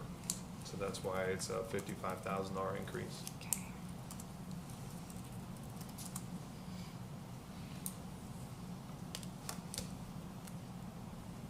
Okay, council, anything else? The firefighter shift. So everyone's copacetic with adding it. Absolutely. So you guys want to add 2 more firefighters to that to make 3 8-man shifts? No. Wait. Well, that's what I'm saying, there's pieces to Because it. you guys were, Yeah, I kept so hearing I apologize, 3. I'm not putting words in anybody's mouth, that's No, the I way heard that 2 I people understand. say We added one in this current year. The Yeah. current one, the one that we have budgeted, everybody's good with that? Yeah. What? Okay, And because then I heard we- Frank said he wanted to add another Second. one, and I thought that's where you guys. That's on my wanted to. high level wish list, Okay. but if not, I just, my follow-up question was, is fire agreeable to the plan, obviously, that we put in place last year? Gotcha. So, I mean, I can somewhat answer for the chief, and he's Yeah. on vacation, otherwise I'm sure he would have. Just to understand that, listen. I mean, for the history of the fire department, we've never carried 8-man Yeah. shifts, ever. But I will say, over time, the minimum staffing requirements have changed as well. And so, now you have 3 people that have to ride the engine. Ideal world, you have 3 people on the ambulance. Well, if we're at minimum staffing almost every shift because of, 7-man shifts, Kelly Kelly days, Day, yeah. and then vacations, we're not really meeting that. So we'll, roll an ambulance. Somebody might have to get off the engine and roll, go to the ambulance to the thing. So we're not as efficient as we should be. You talk about, overtime costs, we can cut an overtime cost down by about a third. But then you also talk about, just burning out staff. I mean, if we're always pulling overtime in, I think that's a little bit of a burden on staff too. I think the one firefighter we added this current year that we're sitting in, I think did provide some additional flexibility that we didn't have before. We had some FML, every time we have an FMLA case or, somebody's out for sick for extended period of time, that changes our fire department. So I think, a step in the right direction is another 8-man shift. I know they have other, requests, but I feel comfortable that 8-man shift will get us, keep heading in the direction that we need to go. So I'm very comfortable with adding another 2nd-man shift, looking at it again the following year to see if we get another 8-man shift. I mean, there's also a request for an assistant chief, and there has been for several years since I've been here. I think it might be worthy of a conversation to have a assistant chief conversation, especially since he's in the drop and, he's 2 to 3 years out for some succession planning. So, but I think we look at that as, take a really hard look at either a third 8-man shift or assistant chief or both next year. I mean, so I think that would be the priority, is let us chew on that and bring it back to you with that proposal. But this year's budget, we have a second 8-man shift, and I'm very comfortable with where we are with that. Just a point of reference, what is the overtime budget for fire this year? So next 24? Proposed, I think in this budget, I think it's 137,000. So I would imagine we're always gonna have overtime, some type of, because even if we have 3 8-man shifts. Yeah, so you're gonna. So we have 135,000 in there now, and it's 96,000, give or take, call it 100,000 to add the shift. So we saved $30,000 or 38,000, yeah, is But what then- we projected. And so, I think there would still be, even with 3 8-man shifts, there would still be some overtime.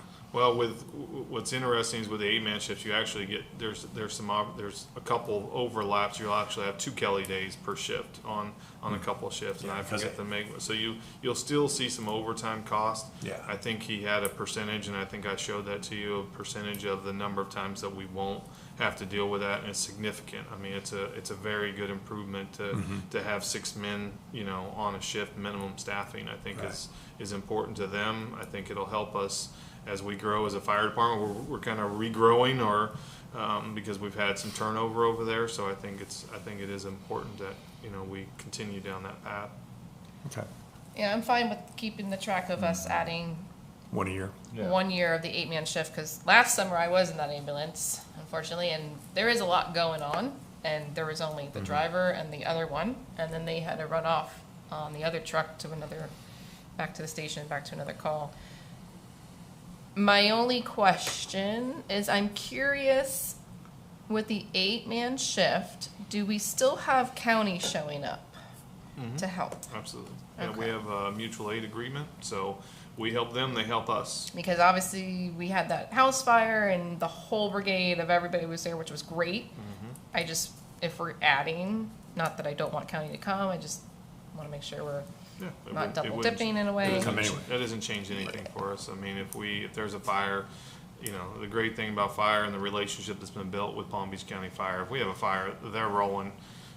Chances are Martin County's rolling too. I mean, it's just, and in Martin County, usually we have to ask them, but it seems like they seem to show up every time too. So They don't get to make I calls think like we have a that. very good fire department that's, well respected, and everybody helps each other. Yeah. And so, And I fully support a balance of, yes, they might be getting a lot of overtime, that's great for their wallet, but I fully support relax time, or if they have to do other things with their family, take on kid days, or manage a part-time job to do whatever.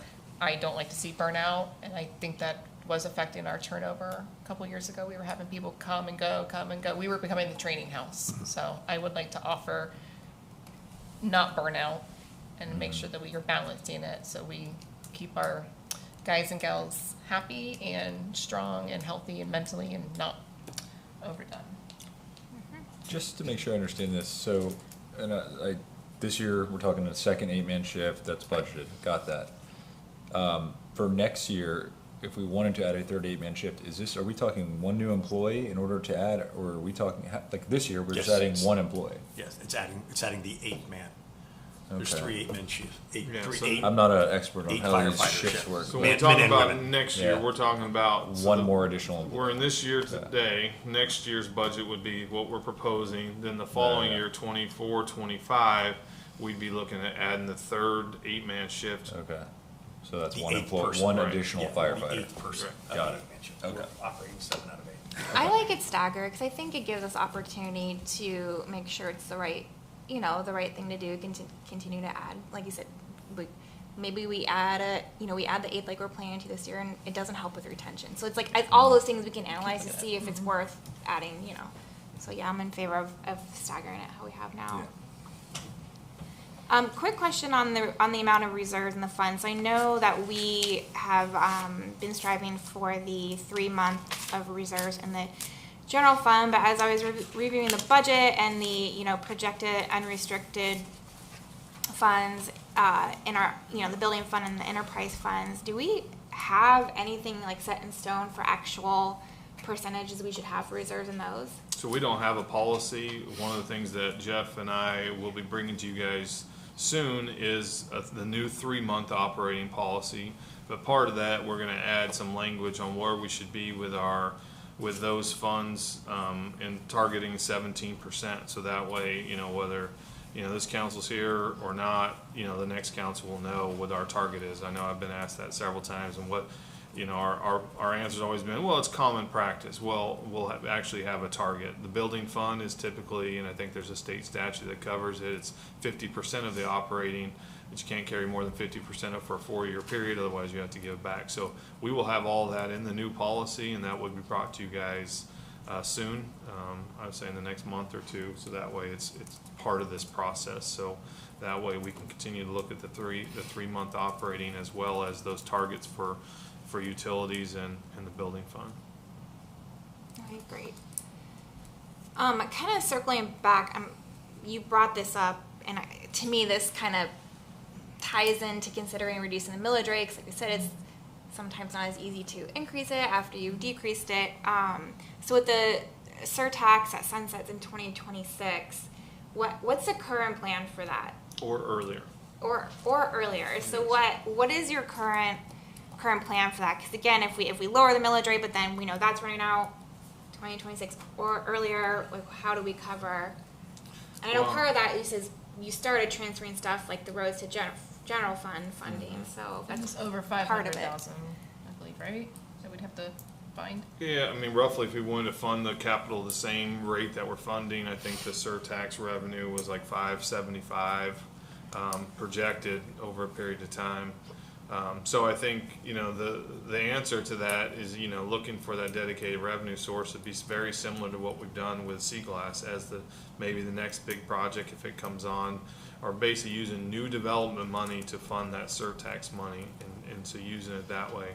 That would be the ideal world, if the timing works out, but, we're gonna continue to look for that funding source to set money aside, so that way, because I know from my day one, and Lori, you can attest to that, I mean, one of the tasks for me was find a sustainable source for our capital projects and for our major funding initiatives. And so we're getting a lot closer, I mean, especially at the roads and what we've done with the surtax and water utility tax and bringing that back. I think we're down the right path now. In 25, we're getting hit a little bit of a hiccup, so we'll have to, come back. I think that the other part of it'll may change that trajectory a little bit is, what the county proposes as a replacement for that. There's been a lot of talk about mobility and mobility surtax or transportation surtax. Depending on how that's worded, and if we, can do that, maybe we can use those funds for roads and then, free up some of the money that we have transferred now for these capital projects. So it's very fluid. That's something that we'll continue to look at. We have, a couple of years to try to bring you guys a proposal for that and for you guys to do it. So it's on our radar. We're very aware of it. For the last year or two, it's gave me a couple gray hairs so we can, continue to look at. I think council's done a great job of really making sure we can fund some of these projects that we didn't do a very good job of in the past. And to my fellow new council members, just so you guys know, I like knowing money is coming. I don't try to budget on hopes. So if a development, we know it's coming, but it could be 5-6 years out. It might fall through, which we have seen. A developer actually lost its financing, sold the property, and it starts over. So if we were to actually, a couple years ago, work on that, knowing, we're going to be getting this, but we didn't end up getting that. So that's where I usually sit. I need it to be super close or it's coming. So when we make up these things that are disappearing. Right, but we're not That's- talking about assuming anything's coming in. No, I just Okay. want that's where I sit. Well, So we're talking about budgets. I like to sound know, budgeting. I like to know what we have to work with now. Okay. And as Understood. Mayor brought up, that's sunsetting, so we need to kind of put on our radar. Mm-hmm. I agree with that. Okay, I just have 2 more things. If everyone can bear with me. I remember last year at our very last budget hearing, we were informed of some special voting requirements, and none of us were too thrilled to find out about that last minute. So is there any special voting requirements this year based on, I'm assuming if we reduce the millage rate, no, but what if we don't? So the mayor's referring to, there's some statutes that require if the increase is more than a certain amount that you have to get either supermajority or, I think if we got you'd have to have, unanimous vote. The current proposal, we did look at that already because when I was at the FCCMA that came up and I was like, oh crap. Called Jeff, got him on the phone, and he quickly looked at the statutes. As long as we're having the conversation about reducing taxes, it will just take we believe, depending on the final calculations, that it'll just take a simple majority, just like normal budget. But if we don't lower taxes, we feel like, you know, we may be in the super majority range for a vote of the budget when we get there. So just keeping that in mind. Did I cover that right, Jeff? Okay. So if it stayed the same, then we would not need a supermajority? So if it stays at 6.629, 629. our current budget, our current millage rate the way it is, and the revenues that we are expecting, it'll take a supermajority to pass the budget the way it is. Okay. Which may or may not be a problem, but just keeping in mind if there are contentious issues or a debate of that, it might take a supermajority to pass that. Okay. So we'll get that confirmed for question. July then? Yeah, You'll let us know for after sure? we get the Okay. July final values, we will know at that point. Yes, good to know in advance this time. We were sweating bullets at our last budget hearing last year. Okay, my very last thing, and then I'll open it for public comment. So every year I like to have a list of projects that we could cut or push. Let me say push. So maybe not necessarily totally get rid of it, push it till next year. Because it's helpful, and last year we ended up using it. We cut or pushed a project to fund our feasibility assessment. So I'd like to establish that list early so we have it and can use it moving forward on our budget meetings. So, I mean, I think we've already talked about DeQuesta Fest. Staff's gonna look into opportunities to reduce that cost, and we can make a decision there. I've already expressed the dog park. I think that's something that we could consider on the push list. That was like 20,000, or what was in there? 25. 25. The budget software, that might be something we can consider pushing. That was 20 something as well, wasn't it? 23,000.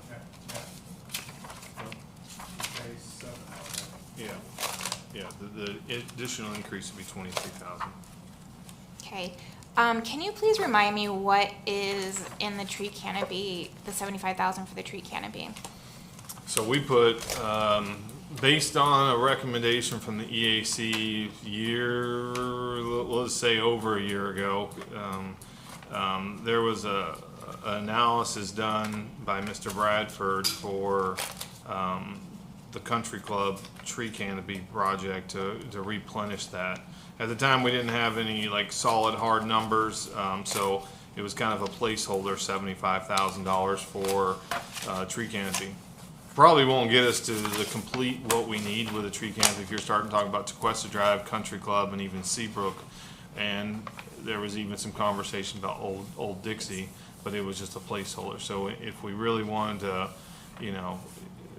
all water main projects aside, and really establish a true tree canopy, a program, it may not be enough, but the idea was there's several gaps in our tree canopy on Country Club that was identified at the time, and I think he even put together a really good estimate at the time for potential cost, and so we use that number as a placeholder. What's been scary is just the water main project, and where that lines up, and so that's why we haven't initiated the full-fledged tree canopy program. But that's a long answer, but I hope that answered the question. That's a one-time 75, or is that 15,000 a year for 5 years? No, it was gonna be like a 75. one-time, so we're gonna, the analysis would come in, which we've asked him to do TeQuesta Drive.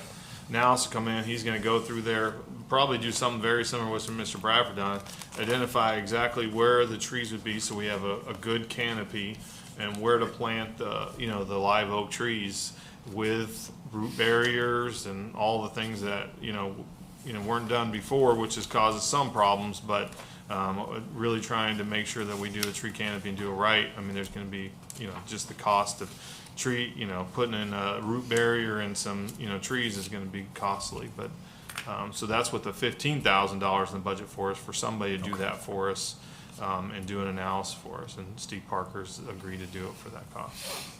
But the 75,000 is separate. Those are two separate, That's right? to Yeah, actually they're do not- it. The 15 is to do the analysis and tell us where to plant them. And then the 75 is to actually go out there and plant some trees. And they're both in the budget for next year. Do you think we'd actually be in a position to start planting trees next year? So with those are in the utility- CIP, those are in the 301 right, fund. yeah. So they're, the 75 is in the 301 fund, so that's the surtax money and water utility tax. If I had to, guess right now, I would say we might be able to do some, anything on the west side of Tequesta Drive and add there, because I think south side of Tequesta Drive, because I think our water main, in the future will be on the north side. But, so it's possible. But even though it's in the 301, like that could still go towards Remembrance Park instead. Yeah, you could use 301 funds to fund Remembrance Park if you wanted to. We have a balance of $700,000 that will carry over. Don't quote me on the number. We have a significant balance that we can carry over in the 301 to the next year. So if you wanted to use those funds, you're going to deplete that fund sooner than 2025, but I mean, it's possible, or 2026, but it is possible to use those funds for Remembrance Park project. Okay, and the other one that I was looking at was the Old Dixie beautification. So that's 65,000. Which fund is that in again? The 301 fund, the CIP fund. Same one. And that is for basically designed to add medians to Old Dixie. That's right. That's what we were gonna need to send to the county though, right? They needed to see our design. Yeah, but I mean, our conversation with the county, since we've, really picked at it a little bit, was that they may help us pay for half of our design for that, half of our planning costs. So we have design, and then you also have some traffic engineering. So we have 65 in our CIP. It's possible it could be less, but until we get a commitment and a agreement in place, we'll just see. Those are the ones that kind of popped out to me. And the way I was looking at those were, like I said, to have the list and focusing on, the insurance rates hanging out there kind of made me nervous. I wanted to have a list there and in consideration of what we're going to do with the millage rate. And then also if we are going to need additional funding for Remembrance Park to get something done this year, because we're not sure at this point if 600,000 will get anything done. So I would definitely welcome anyone else to add anything on the list that they think could be considered, and just have that ongoing list. And last year Jeremy pulled it up on the screen for us, and I couldn't find it, but it was a small amount, but like for monitors in council chambers? Did I Oh, see yeah, something? Is it that was the- these two Yeah. that don't work. It was 6,000, I think, To- for under We council. got rid of that last year too. Yeah. So it was booted last year? Yeah, One of just them. on our priority list, like Mayor's talking about, we had a Oh. list to kind of look at quickly if we needed to find funds. So last year we had money for that and to underground our wires and stuff, so we didn't have it. And so we decided to hold off on that. This year, we decided, we're looking at that still, but the monitors was the cost that we were trying to capture, and then, of course, the programming and all that goes with that, so. I had a couple things, you want me to do now or after? public yeah, no, comment? I just with the list, like I said, if anyone's totally against any of the ones I brought up, and no way we shouldn't have that on the list, like speak up, or like I said, even if July, if you come up with anything else that you think we could add, definitely. The tree canopies I get, I definitely like that Jeremy's not gonna do something and then we have to mess it up and we waste money. But with that water main project, I could see if we hold off on those roads in particular, but maybe look at other roads. Can you say that? So it's the dog park, Old Dixie beautification. What was the? Tree So canopy. yeah, tree canopy, dog park, Which is 75. Tequesta Fest, beautification of Old Dixie, and the budget software. Budget software, that's what it was, okay. And this is something we can obviously revisit in July if we have something on, okay. There's 15,000 in Cypress, for the Cypress property. You put the ballers up there and things in water. I mean, we haven't been using that property. We, classified it recently as other open space, but I would put that as some low-hanging fruit if we had to.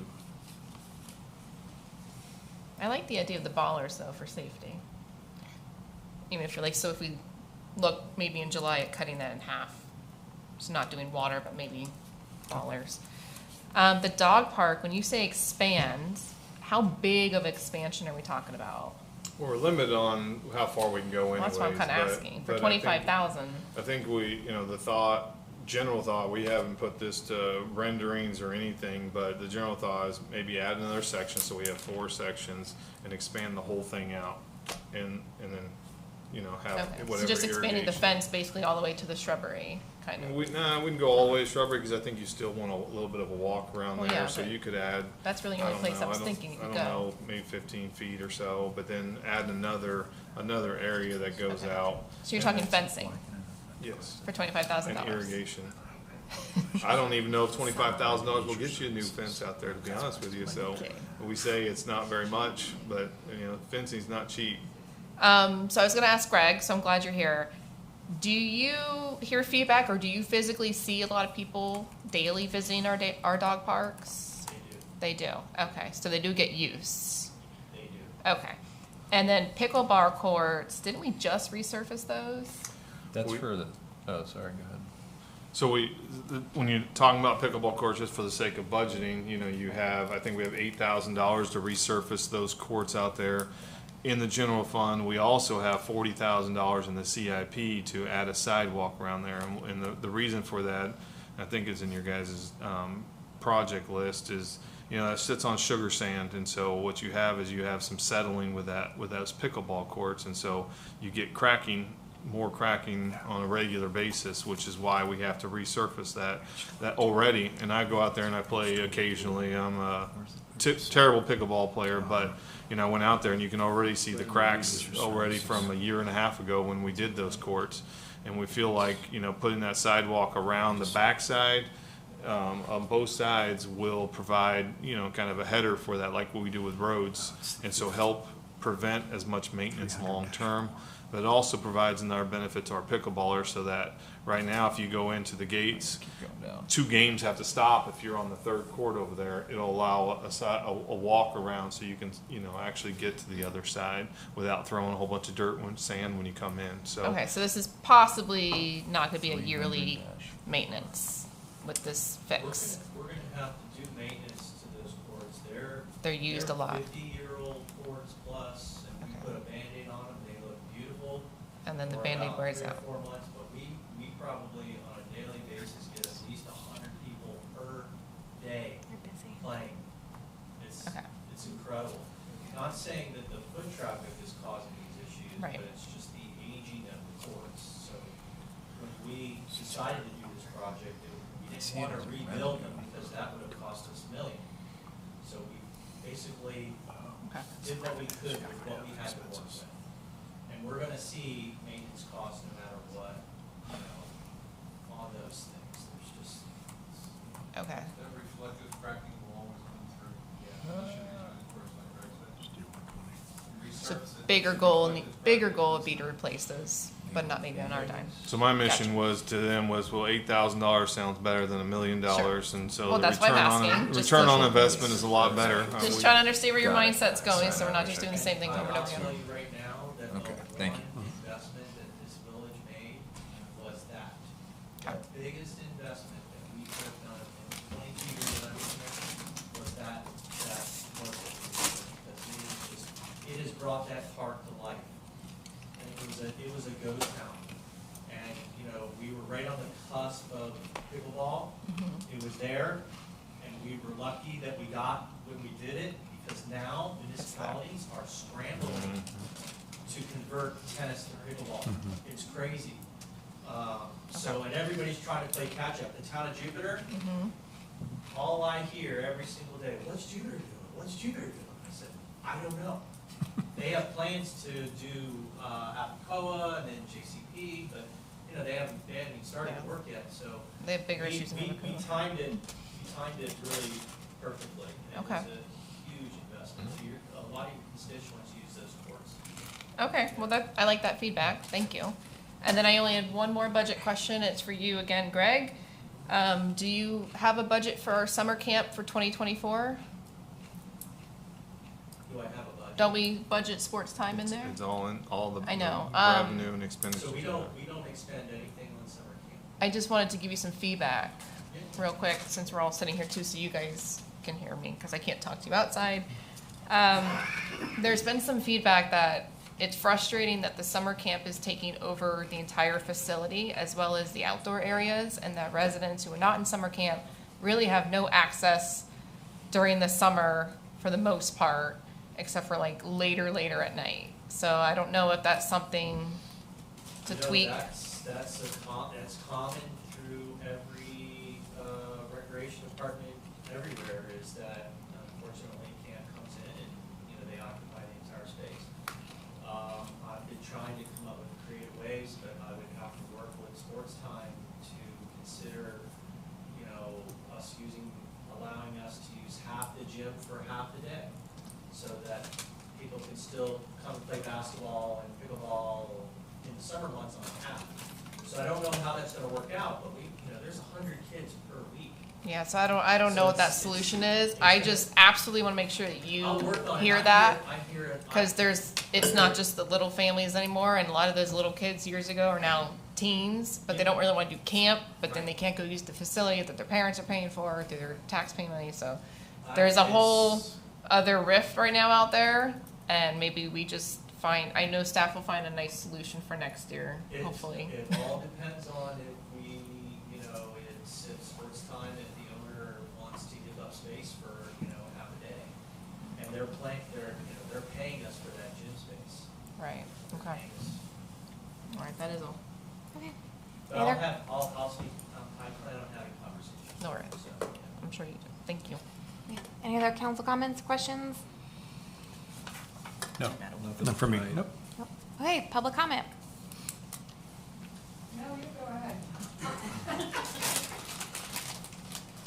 Thomas Brad from 44 Chestnut Trail. I want to talk to you about a political issue, a budget issue, and a strategic issue. Politically, where we are right now is you are going to experience not less than a 34% increase in the value of property in the village and in the ad valorem tax dollars that come into us. And some of you are thinking about no tax increase. Maybe all of you. But that will be on you. That's your decision. That's a political issue. That's number one. Budget-wise, when you look at municipal expenditures, you can divide them into two categories, internalities and externalities. Internalities are like salary, pay, benefits, utilities, debt service, blah, blah, blah. Externalities pertain to the physical environment, that which the citizens see, okay? And I believe you're doing a good job on the internals, not so good on the externals.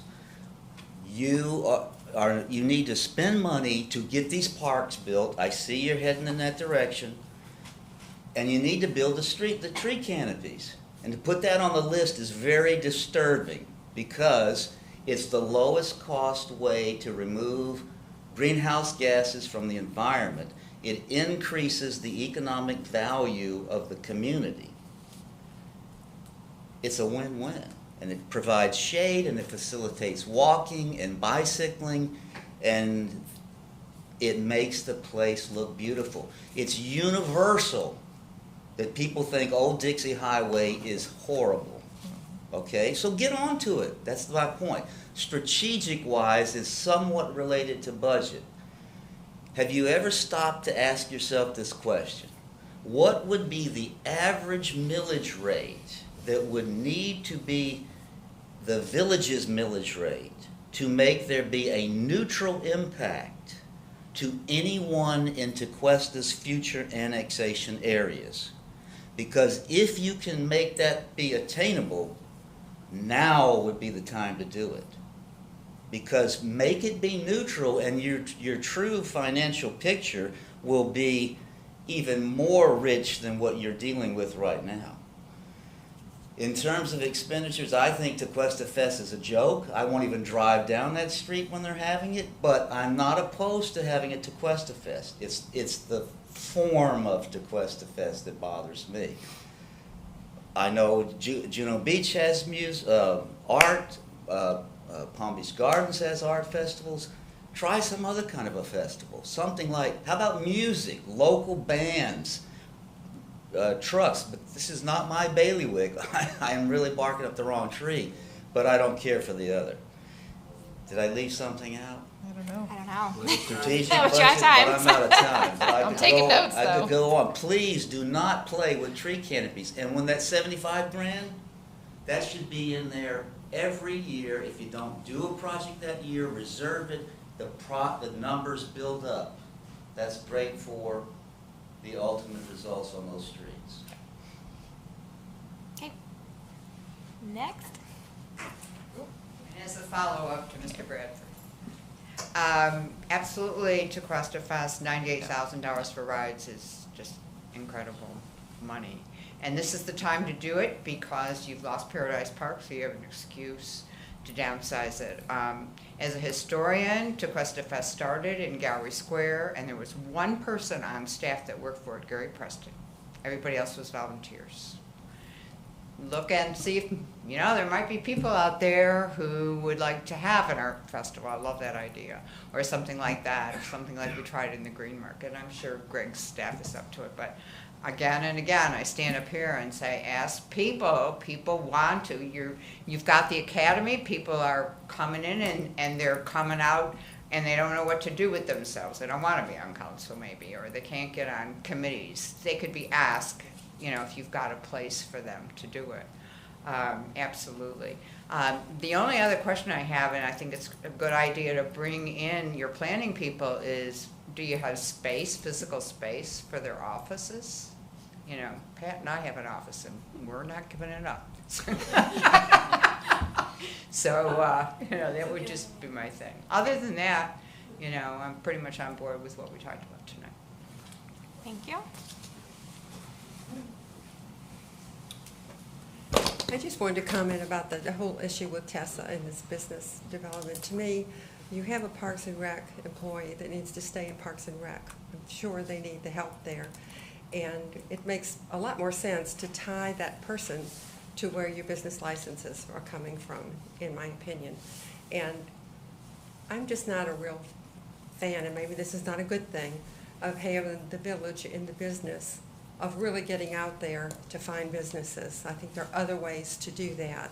And where is this business development board that supposedly started several years ago? What are they doing? Shouldn't the businesses be helping themselves to do some of this? Thanks. Thank you. Let me just add one more thing. Okay. On your list, I would put underground utilities. I really would. I would put that, it's a lot of money, and I know that the survey, you know, but that's something that should be put off, I believe. Okay. All right, any other council?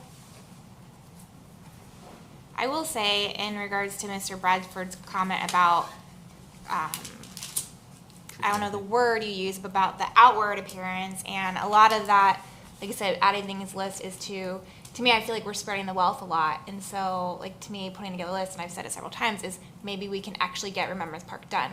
To me, that's a visual. The residents will see it. Oh my goodness, look at this beautiful park that we planned 2 years ago with the workshop. So a lot of that is because I do think we're spreading the wealth a lot, and so we're making strides towards things, but it's slower, and the public isn't seeing things visually, tangibly, can use it faster. So that's where my head's at with making lists, and that's why I've brought Remembrance Park up several times. Like, can we even do anything with 600? So keep that in mind, because some of it is because we don't know where insurance is, some of it's we're considering what to do with the millage rate, and some of it is, are we spreading the wealth too much and we're not getting anything done, and so public isn't really seeing, you know, the benefit. So kind of I'm thinking about all those things when we're putting the list together. Yeah. So I want to make that point. Okay, any other council comments, questions? No. Nope. Can I get a motion to adjourn? So moved. Second. All in favor? Aye. Aye.